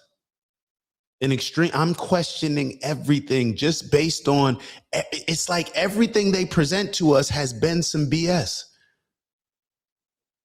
The stuff with Charlie Kirk, it's like, what are y'all doing? Y'all are paving over like all these different things that are occurring. We're like, what is going on here? I'm not even trying to make the Charlie Kirk shooting a conspiracy theory, but it's like y'all are pushing me to look into these conspiracies that don't even seem to be conspiracies. So a lot of these things are just occurring where it's like, yo, are they doing this on purpose? Like, are they trying to, like, what is the goal of all this? So I just don't understand. Getting back to the point, I do not understand. It would be very hard for me to understand how Iran would be comfortable not having nuclear capabilities if Israel does. And is this the reason why Israel has never had to come out and acknowledge that they have nuclear weapons? I mean, even going back to that with the Jonathan Pollard situation, the Israeli spy, the one that, had the life sentence that Trump pardoned, and he's still over there talking ish about America, acting as if all Jewish people should be spying on America and prioritizing their loyalty to Israel. The same person that they stole our nuclear secrets and then created their own. I don't even know if stole is the right word. But how are we? I just don't get it. I do get it, but I do get it because might is right. And I do get it because politicians have never had to tell us the truth. Government officials have never had to tell us the truth. They huddle up and they figure out what they want to do. They'll rationalize it based on, well, this is what's best for America, and this is and then they just move forward with whatever their little group, their little cabinet decides to do. They may lie to us to justify it. They may lie before and have different strike attacks. They may do the strikes. All that, we don't know what's going on. This is why I keep saying, like, this is a very dangerous time, but perhaps that danger is just what comes with resetting our thoughts, resetting our perspectives on a lot of these things. Because right now we're potentially getting ready to go to war, and it's during a time where Democrats and Republicans, the voting base of those parties, have the largest amount of distrust in our politicians, in the government, on both sides than I can remember in my lifetime. I'm only 38 years old, but I mean, has there been another point in time, maybe for the entirety of the country, for our entire existence? Now, I would probably suspect that there's been other times, and I would actually like to look up those things to see where the turmoil led to. But when it comes to this is the first time on this level where we have now social media and that exposure, where we're exposed to so many different things, where the cycle is so quick because we're able to consume information in a different way. This is why I say it's very dangerous times. But perhaps that's what's necessary. Perhaps we got to hit rock bottom to figure out how to steer this in the right direction. So Nick mentioned that we're all getting caught up in Israel's problems, and it's actually preventing us from maybe focusing on some of the things that we need to focus on. I'm not even going to say maybe, because Nick mentioned some other things like war-wise and army-wise, military-wise. But how about just from a standpoint of fixing America? We don't have the infrastructure to take care of the people who have been here. We have generations, maybe the last two generations of Americans that are confused, lost, broke, not having families, not having kids, like moving like AI robots, don't even know how to communicate, no emotional intelligence, none of that. Being raised by our iPhones and social media platforms. Why don't we focus some of that energy internally? Oh yeah, there's this debt issue too. There's this debt issue too. So what's going to end up happening? We're going to get in more wars. So we're going to have to write more checks for either our military or for Israel's military. So what that does is that takes away from our tax dollars. Either they're printing the money and causing inflation, drawing the value of our money down, or they're just taking money from our tax dollars and contributing it to buying guns for our military to do Israel's bidding, or given to Israel so they can have weapons of their own or defense of their own, intelligence, whatever it is that they use the money for. It doesn't make sense. Well, it makes sense, but I just don't know. It's not principled. Why are we agreeing with this? Why are we allowing this relationship that seems to be a very toxic relationship to just, now we just have to accept this as the norm? Like, nah, I'm not doing that. So this was I feel good. I feel good after this show. I think Nick, I got him over there. I stopped it when he's like in his little woosah moment. I'm glad that he took a couple seconds and took a step back and did what grown men do. Got on the phone with Jake Shields and within 6 minutes turned that conversation around. I'm glad. We need these reminders. We're talking about some heavy topics that everybody's not going to agree, and everybody's opinion is out there. Everybody's doing shows. So we can have these type of situations occur where it seems like, all right, man, I said something I shouldn't have said. You said water under the bridge. We know what it is. Let's move forward and keep marching. Let's keep the 1-2 going. That's the energy that I'm on. So when it comes to Iran, it's very clear. I just don't get how you can police how certain people can protect themselves, but then allow other people in the region to have those weapons. And maybe this is just me being naive, but I'm not with it. Forget whether or not it makes sense. It doesn't make sense. It only makes sense if you're cool with certain countries having certain privileges that other countries don't have, I guess. And I guess that's what we're seeing. So I'm not with it. Y'all let me know what y'all are with.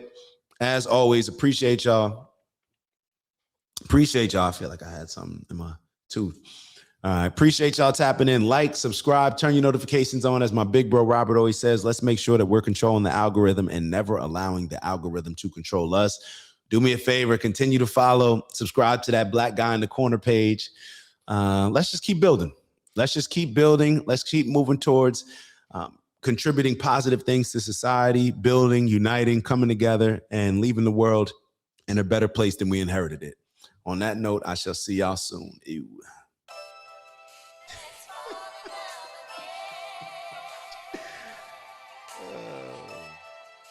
TB. GITC.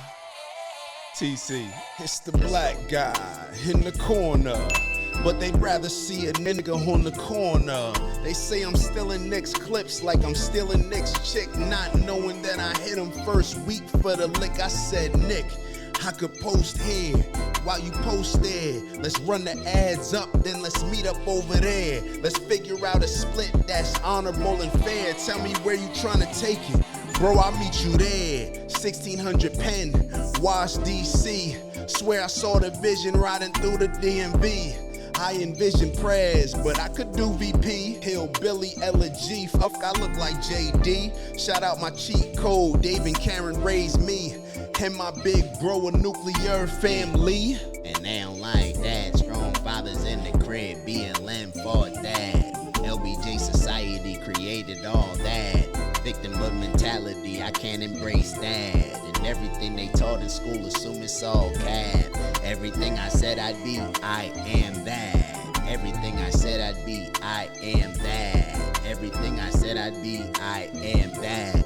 Ain't no introduction, just some fun facts. In case you were wondering, I am that. I know you heard me hit it 3 times for Dr. Umar. Shout out to Umar, man. We ain't kicking nobody when they down. And shout out to everybody that continues to show love, support, appreciating the message that I'm giving y'all along with the bro Nick's message. We gonna keep pushing, man. And shout out to the haters too, cause y'all in the comments heavy too. y'all the ones that gave me the inspiration to create this song.